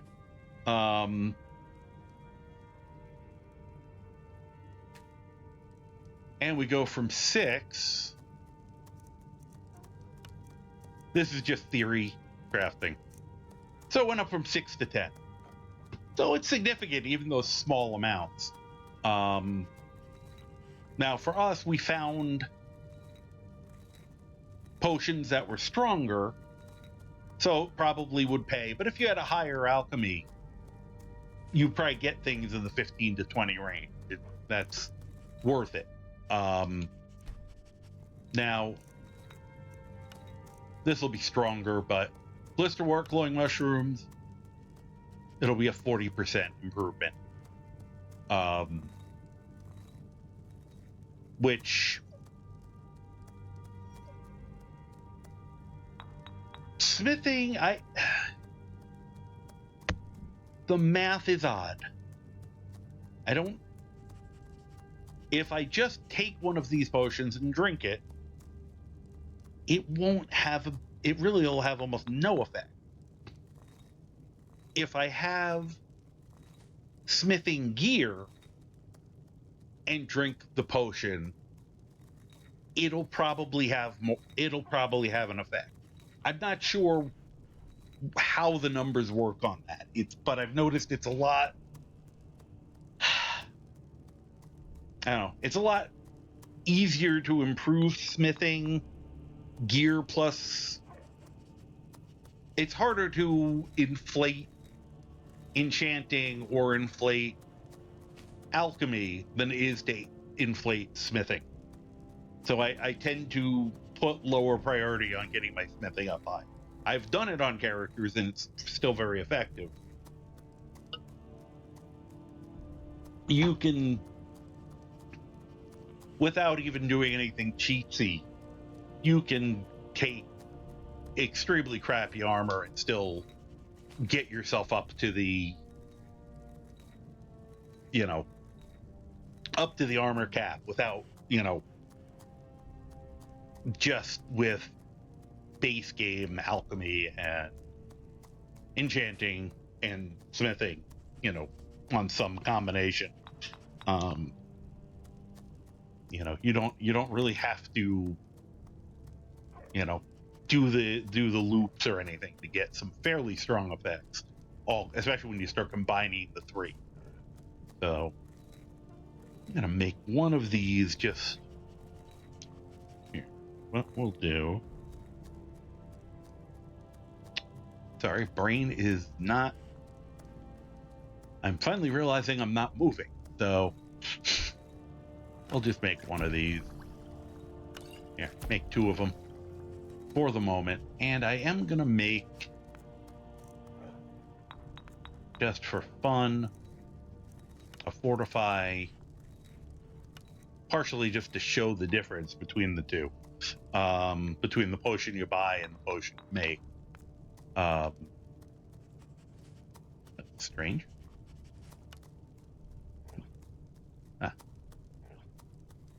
That's okay. Made one. All right. And I said that's just my favorite thing to wear with it, because I find that to be a very funny thing to be wearing for safety. Gotta wear your hood, make sure in case there's any splashing. Once again, safety first, safety third. I won't take any of it off yet. So I'm gonna do as an example of some cheap level. Okay, got a couple things. What was the? Let's see, my smithing gear is currently. What am I carrying? We've got a ring.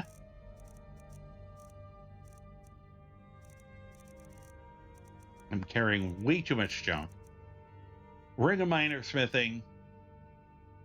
And I think I have something. And Gauntlets of Smithing. I've already learned the smithing thing, or I would probably eat the Ring of Minor Smithing. I'm gonna make a blacksmith apron, so I can make that, and I can also make a necklace. So we'll go in here. I'm pretty sure I got a necklace laying in here. Got a bunch of blacksmith aprons. There we go. Gold necklace. That'll work. Now, I will usually say good rule of thumb is to clear out your inventory before you start doing this stuff, because it'll cut down on confusion. First thing I am going to do is disenchant this, because that is a thing I might want to make. Okay. And it gives you a little more enchanting skill. Now, just once again, under theory craft. So when you're smithing, and I will say, practice it before you do it. You're going to take, fortify smithing. In this instance, I might even use that's why I see what a common would do for me versus a greater. But I'll probably use a greater for it. Blacksmith apron, yeah, that'll only be 6%, which would help. But I've got the graders. And I probably could even use a grand if I wanted. But once again, for this, we're going to use a grader.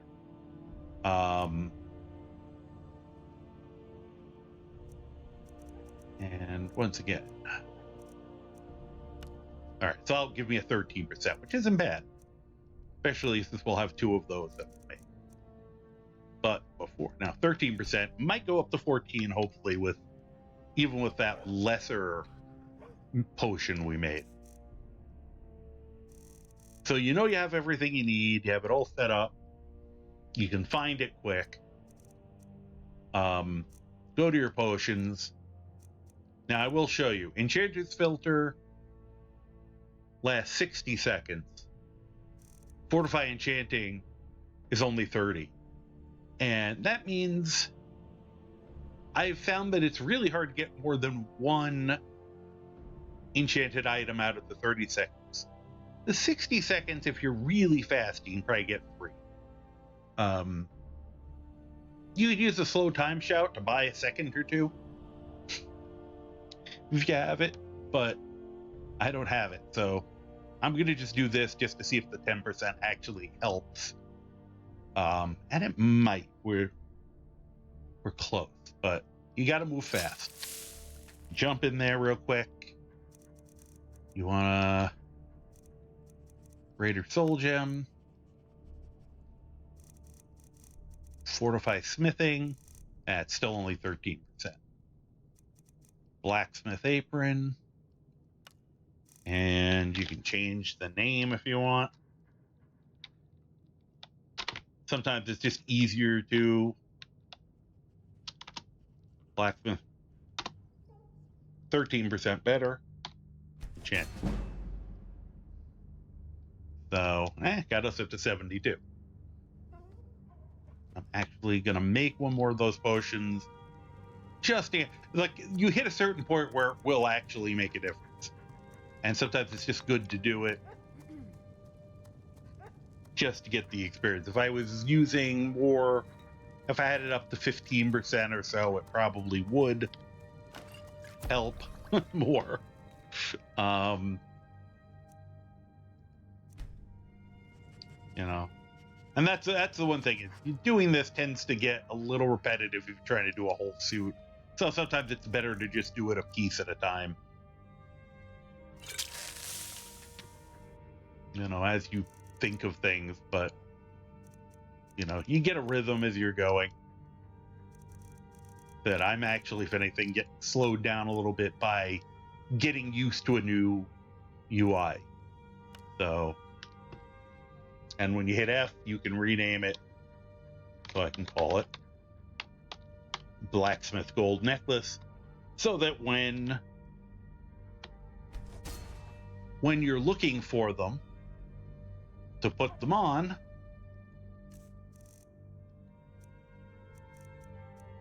they'll be right next to each other, and it saves you a little searching time. And you can do that with all your items, where if you want to group them as a, for an effect, all your lockpicking gear or all your barter gear or whatever it is, that's a quick and easy, just giving them all the same name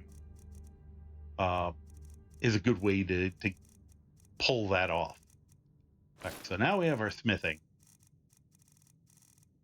And one. So I should have 4 pieces based on this. 1, 2.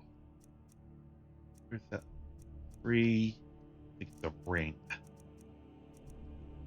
Once you actually make all your own gear, then they'll all be in one place next to each other, which makes your life easier. And I said, I have some gear just to play around with this, just to see the numbers.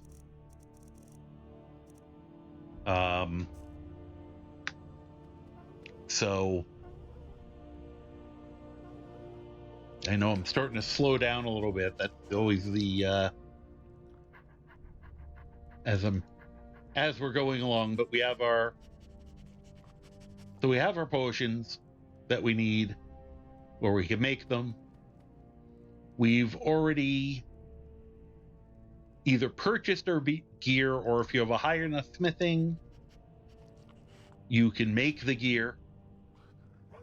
I'm kind of jumping to that, but once again, I'll assume people know how to make gear. I'll run outside and do as we're going out to improve, I'll go over that quick. But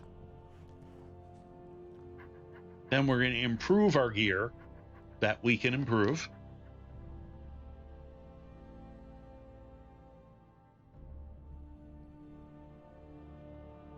Oh, okay. Whoops. Hey, don't move on me. There we go. Let me just check something quick. That looks pretty good. And I hope, this is experimental, this whole thing. I'm hoping it's, people are finding it at least mildly informative and or entertaining. I said, I know normally I'm a little more action oriented than this. But all right, let's see if we get a dragon attack while I'm sitting around, basically. What do you need? Clothing with no clothing. Anything Nope, else? we're good. So go over to your wonderful blacksmith there. Of course, I forgot to bring in. This is the me being a little ADHD, forgetting. When you're going to improve gear, you need stuff to improve your gear. Let me just grab some base materials. All right, corundum. I don't think I need any leather. Like that. Once again, especially if you're doing weapons too, it's just good to know what you need to grab. I think I just need corundum and steel. And I grabbed some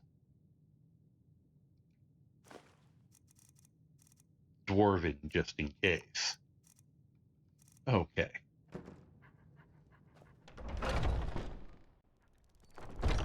So yeah, for any of your armor or weapons, run to a blacksmith area. If you need to make anything, make silver too. Actually, I might need silver. That's good.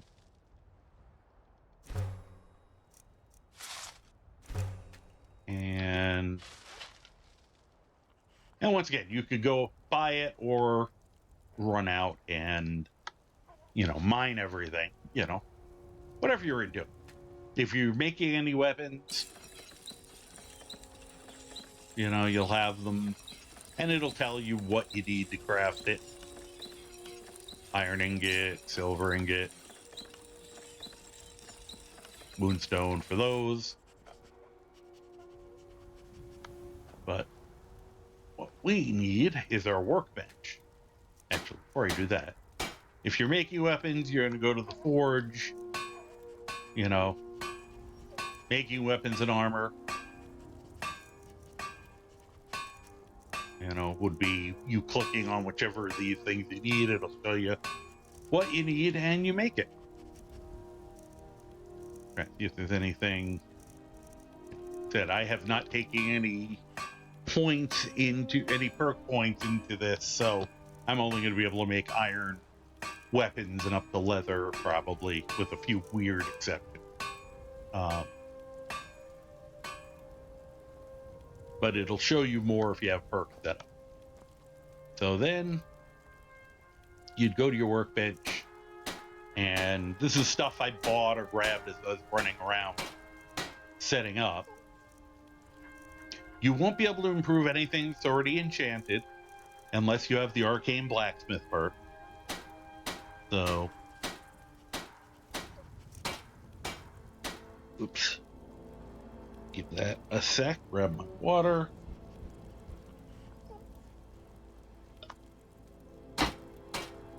Is this the way of showing you're sorry for being extremely obnoxious? She's very quietly sitting behind me, which is unlike her. Oh, now you're going to try to get on my lap? Is that... Are you going to be extra sweet now because you knew you were very passive-aggressive earlier? Is that it? Anyway. Sorry. As I'm having a psychological conversation with my cat. So... Anyway, we've got a choice of some different... And normally I wouldn't have this much of everything. I'd have just out what I need, but this is... sometimes if you end up with some extras, you make them, improve them, and see what comes out looking the best or having the best numbers. And it's going to get me more smithing experience, so it's not like it's a bad idea. So you put on all your smithing gear. Whoops. I'm grabbing nails for some reason. And I should only get... Oh, wow, I'm up to silver. Up to superior. It's a little higher than I expected. So that's actually a good thing. That means these will all be a little better. See, the numbers going up. Now, if we're lucky, be combining the other stuff, drinking the potion, and that might be partially up to superior because I'm already wearing gear. I was going to say, with our theory craft, probably should have not put any of this on first. Here. To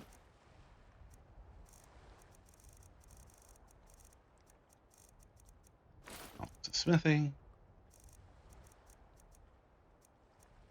I just want to see if we take off all the blacksmith gear. That's very safe way to do smithing, by the way. A lot of hot items and sparks.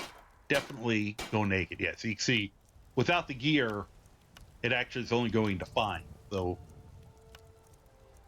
the having the extra smithing stuff does help. All right, let me put it all back on now that I've proven that. A little bit of theory crafting.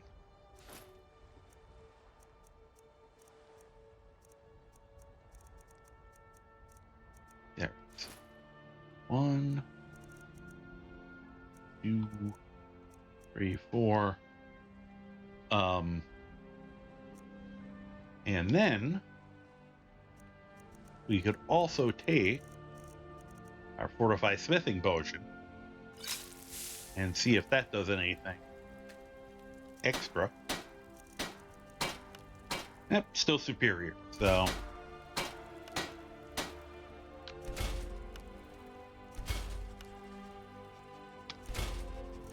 and lasts long enough that you might be able to run over here and grab this, or you just take another one. I don't have any weapons to improve anyway, so. But so now we have our improved gear.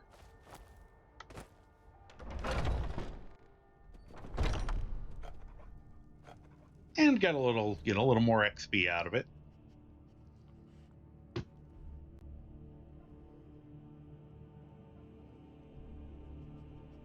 So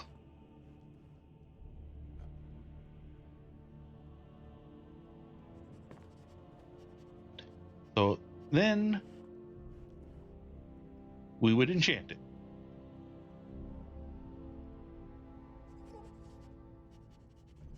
To gain our ultimate power.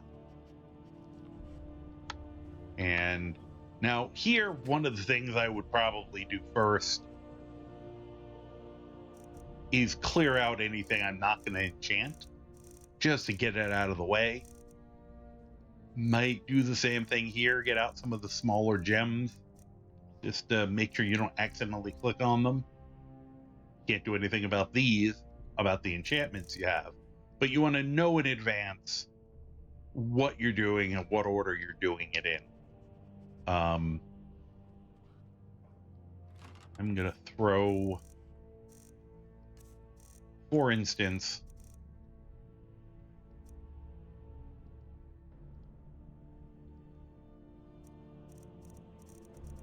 the unenchanted. Like, I'm gonna throw the boatswain's shoes in here. Now, the interesting thing about the shoes, and they're from AE, they actually use, instead of the enchantments for feet, they use chest enchantments. So it is a way to get, another smithing thing in this, or if you're playing a mage and not wearing armor anyway, you can get another mage's enchantment on your shoes with the boatswain or the captain's boots. I believe in vanilla there is a pair of shoes over in Solstheim. I forgot. I did not get the chance since I got home late to look it up. I want to say it's like the Telvanni shoes or something, but there is a pair of shoes that have that same thing that you can find even without so that you could get away with one more chest slot. So, and I mean, they did these more recently. I feel like they did these on purpose like that. Let's put those away. Let's put that away. Put away the crabby charm for the moment. I don't even remember getting an iron helmet. Put away the scarf so I don't get confused. All right. So, like, for instance, I might want to improve my resistance items. They're only 16%. Oh, I only improved 1 silver. I should have improved those more, but all right. Silver boots are 26. Steel plate boots are 25. 25. So, if I had more silver out there with me, I could have gotten that whole set. I have a choice of 2 helmets.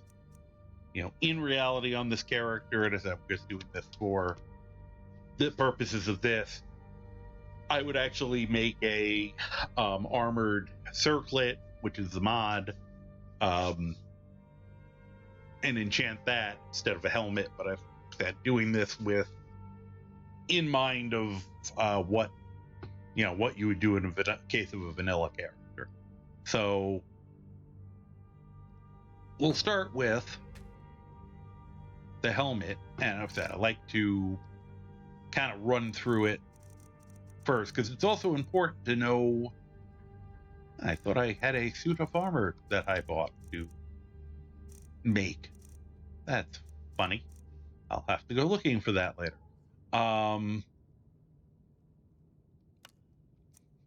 Just occurred to me, I said, I'm not even following my own rules because I'm going so fast, trying to go through fast.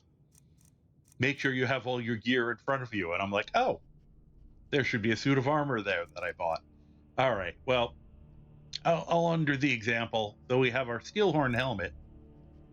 You want to make sure what enchantments you can put on it.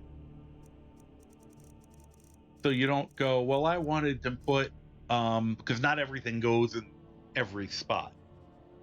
So you can't, if you're a, non-magic using swordsman, you'll notice that most of the stuff is magic related. Now mind you, well, it's not on here, but archery is actually on the head. So if you're somebody who at least dabbles in archery, then you do that. Or you might just want to go, I'll put water breathing on it so I don't drown if I jump in the lake. Now this character, I said, our primary thing is going to be doing restoration. And we'll get it up to at least 20%. So that's a good little jump. And I think everything was around between 15 and 17 prior. So, but right now we're just planning. Oops, actually, I didn't even need to jump out entirely. If I was making the individual fortify potions, then I might just do this one at a time. So we're going to have now, if we wanted, we have two different helmets that we could use if we wanted two different effects, but I'm just going to do the one for the steel helmet. Let's see what we got here. So we've got two pairs of boots and a pair of gauntlets. Now look at what the gauntlets can do. Do alchemy, carry weight, heavy armor, light armor, magicka, smithing, and unarmed. Now, this is one where you'd have to decide based on the rest of your build. I'm either going to give myself more magicka, and see, I can get up to 50 points of magicka, which is a lot. If I think I don't need the magicka, then I might go with the heavy armor to make my protections better. And that's all just, you have to decide what's more important for your build. So I think in this instance, though, I'm going to stick with magicka for now, unless we have enough pieces. Now, normally for him, he'd have the body piece, the helmet, and we could technically put, say, 2 rings, and that's going to put him at about 80% magic reduction. Or not 2 rings, I mean 2 pieces of jewelry. Ring and a necklace, which I also thought I had out, put away. I think if I confused that. Which, once again, mods may add other things. I could add magicka to the scarf instead, and then, or put restoration on the scarf, and it gives me, another slot to play with. So let me actually put that. I'm doing this very fast, and I didn't get the chance to.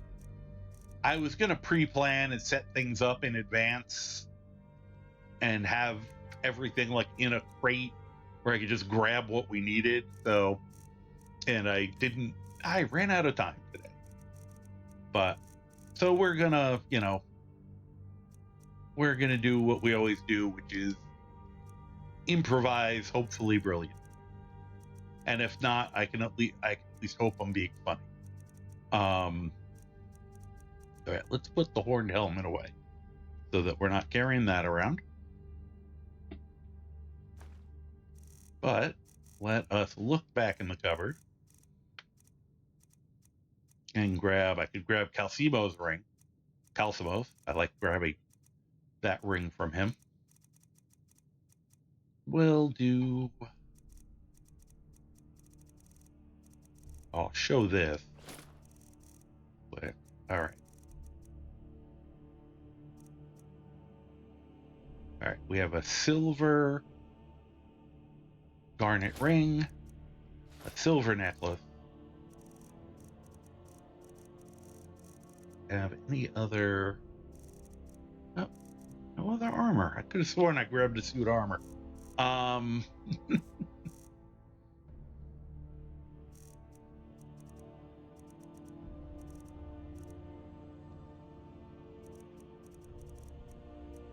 away those boots so I don't confuse them. Put away those gauntlets. You see if I threw a suit of armor in here. Oh, I already know I don't have a suit of armor in here. Huh. Funny. I know I bought a pair. Suit. Look, one other place.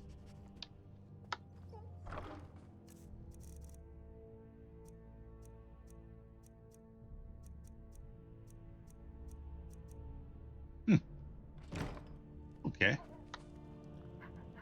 Oh, nothing in there.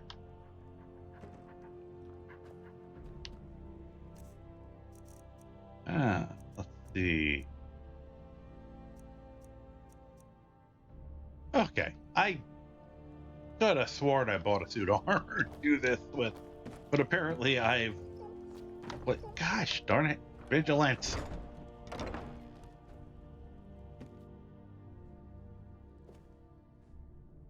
Oh, no, not in there. All right, we'll pretend I did. Yeah, the concept will still work. And it's always a good idea to just quick save or save before you start enchanting, because that way if boggle something, you don't have to worry about it. Takes a little pressure off you if especially if you're trying to do multiple things using one of those enchanting potions. You put yourself under a little less pressure. So what we will do, once again, we'll just say our goal,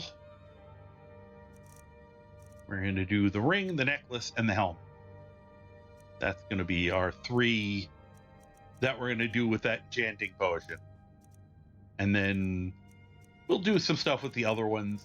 I did want to show, once again, because I mentioned the stall room and the difference between them. You have a Grand Soul Gem and a normal ring, and you do resist frost 30% at his current level, which is good. If you move it over to a Nordic ring, 25% better, 37%. So the Nordic stuff is useful especially for things like resist cold. Same way the stall room weapons are good for cold damage weapons. Just a little extra info. But okay. Undo that. So yeah, so our goal is going to be going, and once again, you can do these in whatever order you think. If you want to, wherever you think, you're going to get levels in enchanting as you go. So, stuff might get better as it goes. You'll see. So then we have our plan. We know what we're going to do. I'm going to wait till the ad break goes, and then we'll do this. Yeah, that's good. It's ending around. We're almost done. It's about 9 o'clock, which is where I kind of wanted to, start up the other, back to the silliness. So we'll finish, the plan will be to finish this up. I might take about a 5-minute break just to rest my throat, maybe make some tea, and then I'll hop back on so that the Greybeard can start screaming at people. The fun thing, this character, the spells he uses are, I think, technically sun damage. Although they'll hurt anyone, but that means they'll do more to undead. Hi, you're I can't help but you're hovering over my keyboard again. Can I help you?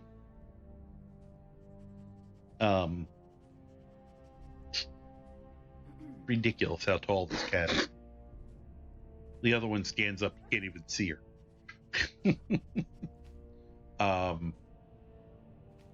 So I'm really tempted to put this character through Dawn Guard just to watch him just vaporize vampires. Alright. So we have it saved, we have our plan. So now we just need to get ourselves in position, hope that a certain cat doesn't get in the way. So you probably won't have that problem. And then we're going to grab our Enchanter's Filter. And I said, if you go fast, you can probably get 3 items enchanted. So 1, 2, 3, boom. But you have to not dawdle. Already dawdling. Grand Soul Gem. Fortify Restoration. Find it. I'm going slow. Ring. F. And I like to... Restoration. Good enough. Say yes. Then we'll do a silver necklace. Fortify Restoration. Grand Soul Gem. You notice it's up to Rester Silver, close enough. And we're at 21 instead of 20, so the potion is helping.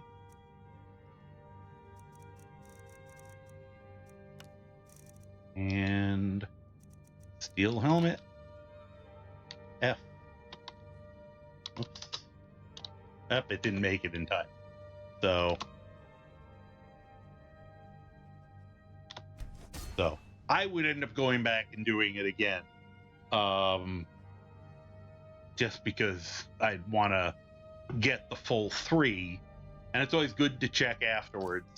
Said I was being a little... I was bobbling things a little there. I knew in advance that I was gonna, and we used Rester, use healers or come up with a word that you like. I didn't want to use rest because I usually use that for resist. So now, and we'll just use these 3. So this isn't even counting getting another 20% or so, or a little less, but more magic regen. But we've got 80% right there, or over 80%. Once you include the piece of armor. So even at 60%, Astral Just is 0. We'll go up to the high ones. These were pretty expensive earlier. And now they're down to 8. This was the one I could fire off one of before. And this isn't even counting giving myself extra magicka with the gloves. Whoops, helped if I do. Here. Try that again. Do this properly. Alright. Astral Contact, I can now...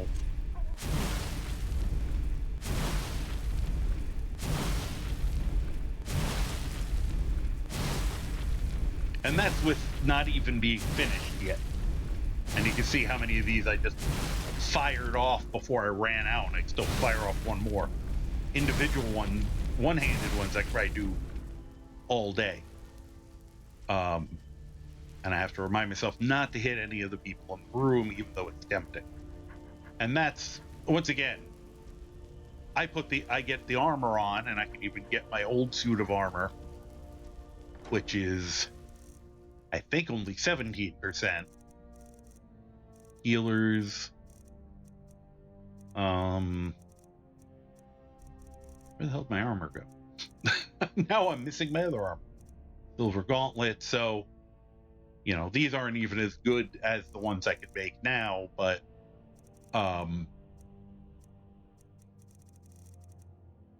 you know, I can put on that, and if I could, I don't know where I put my armor. It's going to be really fun when I go to use this character at a later point, and I don't know where any of my gear is, and I'm just confused. Oh, I'm probably got it on me. I just realized. Yep, there's the mustachioed silver armor. So now I'm at 17% and I have 40 more points of magicka. I can fire this off all day. It's basically, yeah, it's coming off as free actually, because of all the combined things I've just added. So he went from being able to fire that off once to as much as he wants. So that brings us to, just so I can do, just because everyone likes to finish checking off a checklist, we have enchanted our gear, and we have profited, and now have ultimate power, and we can kick some butt. Obviously, first I have to find my shoes and get the rest of my gear on. But you get the idea, I think. And that's still, you know, the advantage of that particular helmet is it still shows off the gloriousness of his mustache. So, you know, which is very important to me. Man, I even realized I was wearing, those are particularly crappy gloves. So, and my when I'm done, the armor rating will be a lot higher because I'm going to wear silver gloves instead of those things, for example. So, anywho, so I think that's kind of how to do a glow up. Obviously, if you have mods, it will change ultimate power. It will change your options. If you have more body slots, you have more options. Once again, with this character, not only would I be doing what I'm doing here, I'd probably save a slot or two for either resist magic, possibly, or probably do the heavy armor enchantment, just to increase his armor rating, because, you know, his armor rating's okay. I don't know what it is. Right now it'll be silly because he's not wearing shoes. We'll just kind of randomly throw here. I think that's what we were wearing. Some of the stuff I kind of upgraded at a different time, but, you know, as an example, let's see what. So he's got a 227 armor rating, which on master difficulty, yeah, you know, I'd feel much better at like a 400. So, you know, being able to get that gear all together at those higher levels will, and giving him extra heavy armor skill will boost that, so that when he gets hit, I mean, mind you, he can heal himself, but I'd really still like to take less damage, because that's usually something hitting him really hard in the face is the problem. He gets too close to the mustache, he shorts out. I don't know if anybody's got any questions. It was kind of, it was getting a little stream of consciousness at the end there, so But I think I hit all the points. Can we? There we go. So he can relax in his throne. Though he doesn't sit. There we go. He doesn't sit like a jarl here, but yeah. I could have probably also done a glow up with Lydia, though she's got decent gear actually. I noticed I've got her in the once again, this is Creation Club / anniversary.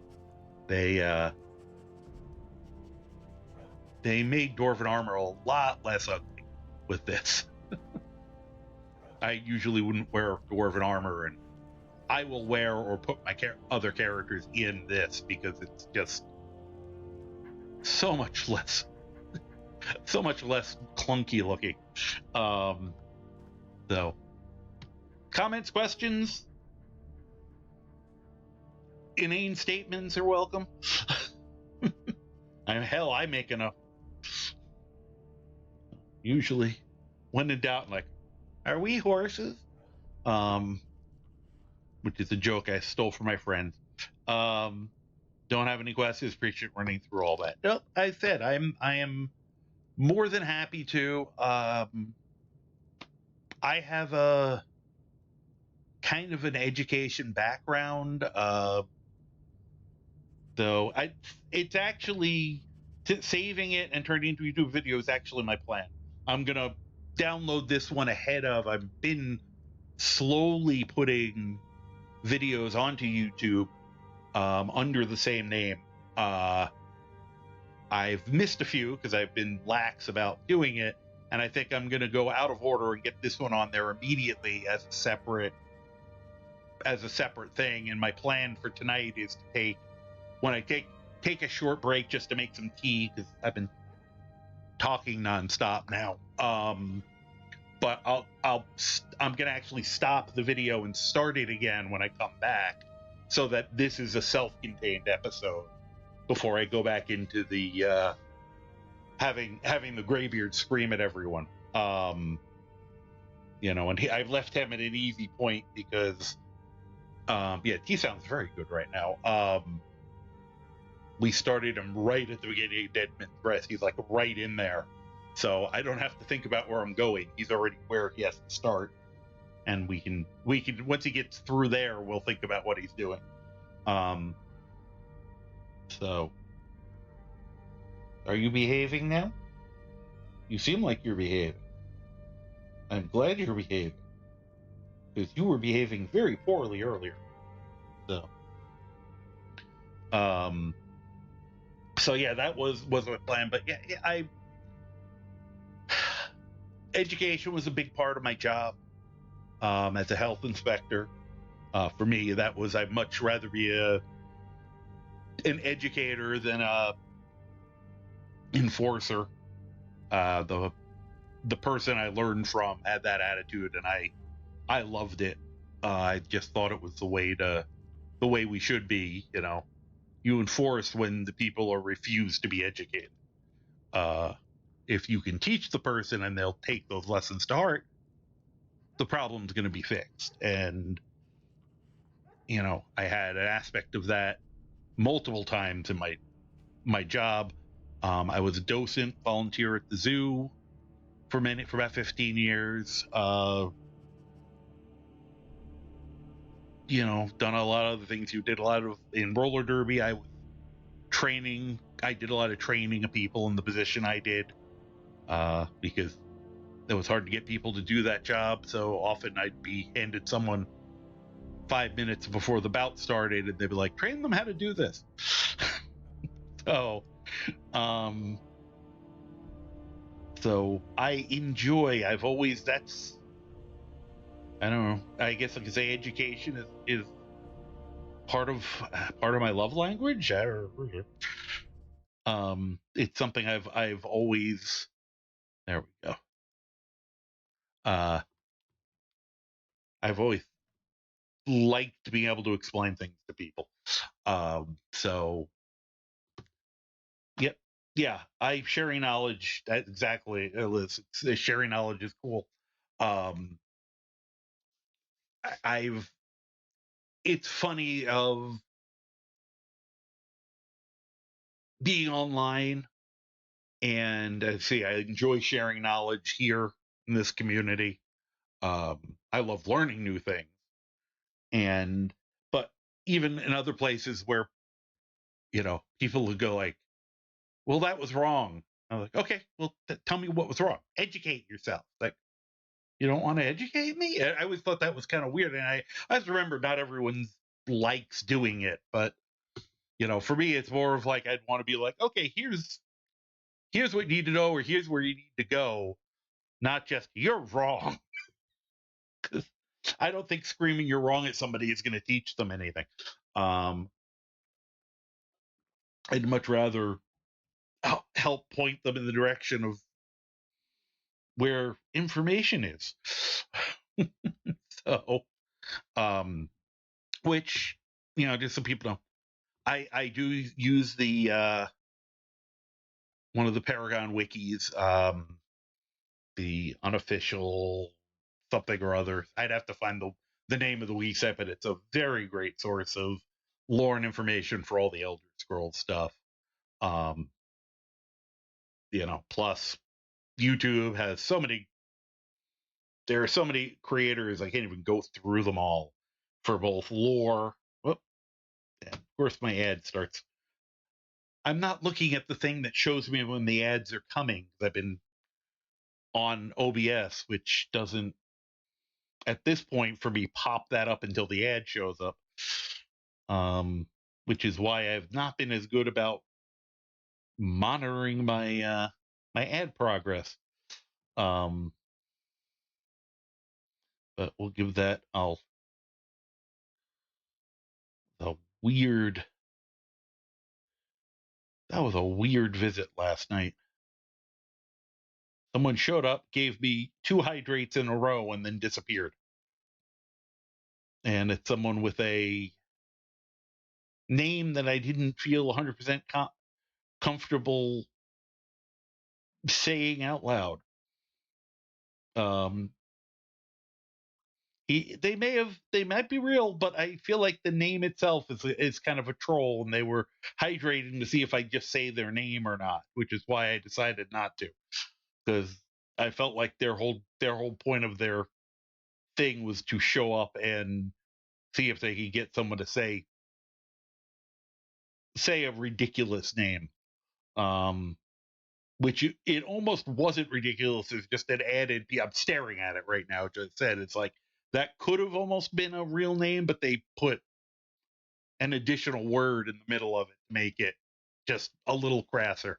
But anyway, um, yeah, that's one of the things I liked about the community is the sharing of information and people wanting to learn and people wanting to figure. At the same time, people want to figure things out for themselves too, which you should. That's the fun of the game. But like a lot of this stuff isn't things that you'd automatically know, and there's a very brief smithing tutorial where they just tell you where the different pieces are, and the alchemy and the enchanting. You get someone who just talks at you and says, "Yeah, I have the stuff for you to buy. You can just put all those things together." Um, I think seeing it done or having, being able to do it yourself is probably the way you're really going to learn. But I figured doing a quick walkthrough and kind of giving people the steps, and and obviously, I am not saying I have the perfect method here. People are gonna, adapt it to, I did the drop down menu like that more for humor than anything, but it gives you the things to think about, and then you make it fit, your style. Um, and yes, knowledge is power. Very good point. That is a lot of this game. It just if you know what's coming, you do a lot better, which makes it really funny that I purposely put things into the game that ambush me. But So here, well, I think this looks all right. Lydia, this is good. I've been getting so used to using Croc as some of the others, an older character who, um, are you going to sit down? Oh, is Vigilance in the way again? Here, I'll let him try to block me instead. There you go. There you go, Lids. Nope. There we go. We can sit with the dog and, I don't know, discuss mustache, pet care, and grooming. Something. See if I can get a good angle. There we go. Perfect. Got everybody. Um, um. So yeah, my basic plan now. This kind of closes out our educational content for the evening. I wanted to just do and as I said, if I feel it seem like people get a kick out of this, and I can think of some more things to do, I might do some more of these kind of things every once in a while. Honestly, I've been joking about, not even joking. I mean, I'm going to do it, but the fact that the Graybeard should now have the capability once we get a little further through. He is very close to having the ability to do the entire College of Winterhold quest without actually casting a spell. Should be able to avoid casting a single solitary spell. So, in a way, that one is going to be another tutorial, although that's going to be a tutorial that's going to cover the entire quest.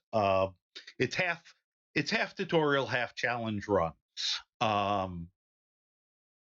But if I can think of anything else that's just like this, or something, so I could do one that's just literally how to blast through, the first, get your alchemy up to 50 in 5 minutes while still by level 10, something. I can do something like that very easily.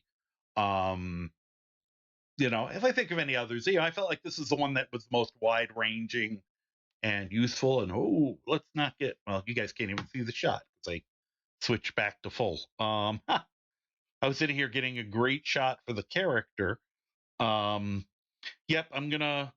So the plan here. I was gonna say, I don't think I got you guys to see the nice closeout shot of them, all of them just staring at each other. So yeah, so the plan is I'm gonna take probably somewhere around a 5-ish minute break, 5 to 10 minutes. I'm gonna close the stream so that this is all self-contained, so that I can put this on YouTube as its own thing, and then I will get back on and we'll continue where we left off last night, the prematurely Graybeard, which is we had just entered Dead Man's Respite. So we're doing the Bard's College / getting the word wall there. And I seem to recall that's a use, one of the words I'd want to have again, though I'm trying to remember. There's 2 words it might be. I can't remember off the top of my head which one. Irrelevant, because I want to get as many words as I can anyway. So, yeah, this would probably be a good time for me to take a break, get my tea, reload my water. We will, if I could remember how to drive this crazy thing. Sometimes having 2 mouses and 10 thumbs instead of fingers can be difficult. Yes, Liz, you summarized that much quicker and better than I did. So I will forget how to drive this again. All right, back to that. And okay, there we go. Yeah, I think tea would be good too, because little caffeine.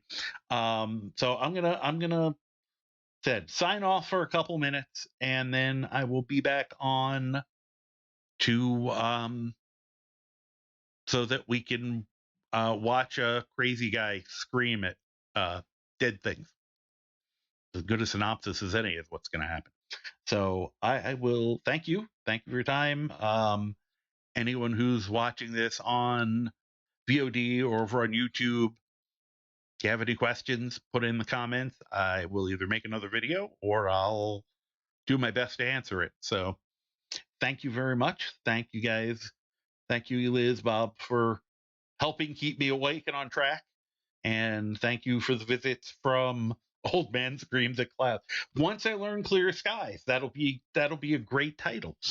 And thank you from the visit from Manish and Lizzie. And thank you for anyone who's been lurking. We love the lurkers. This Twitch would not exist without you guys, because really, for the most part, this is a passive experience, and we know there's a lot more people who just want to have the entertainment, and we get it. So thank you very much.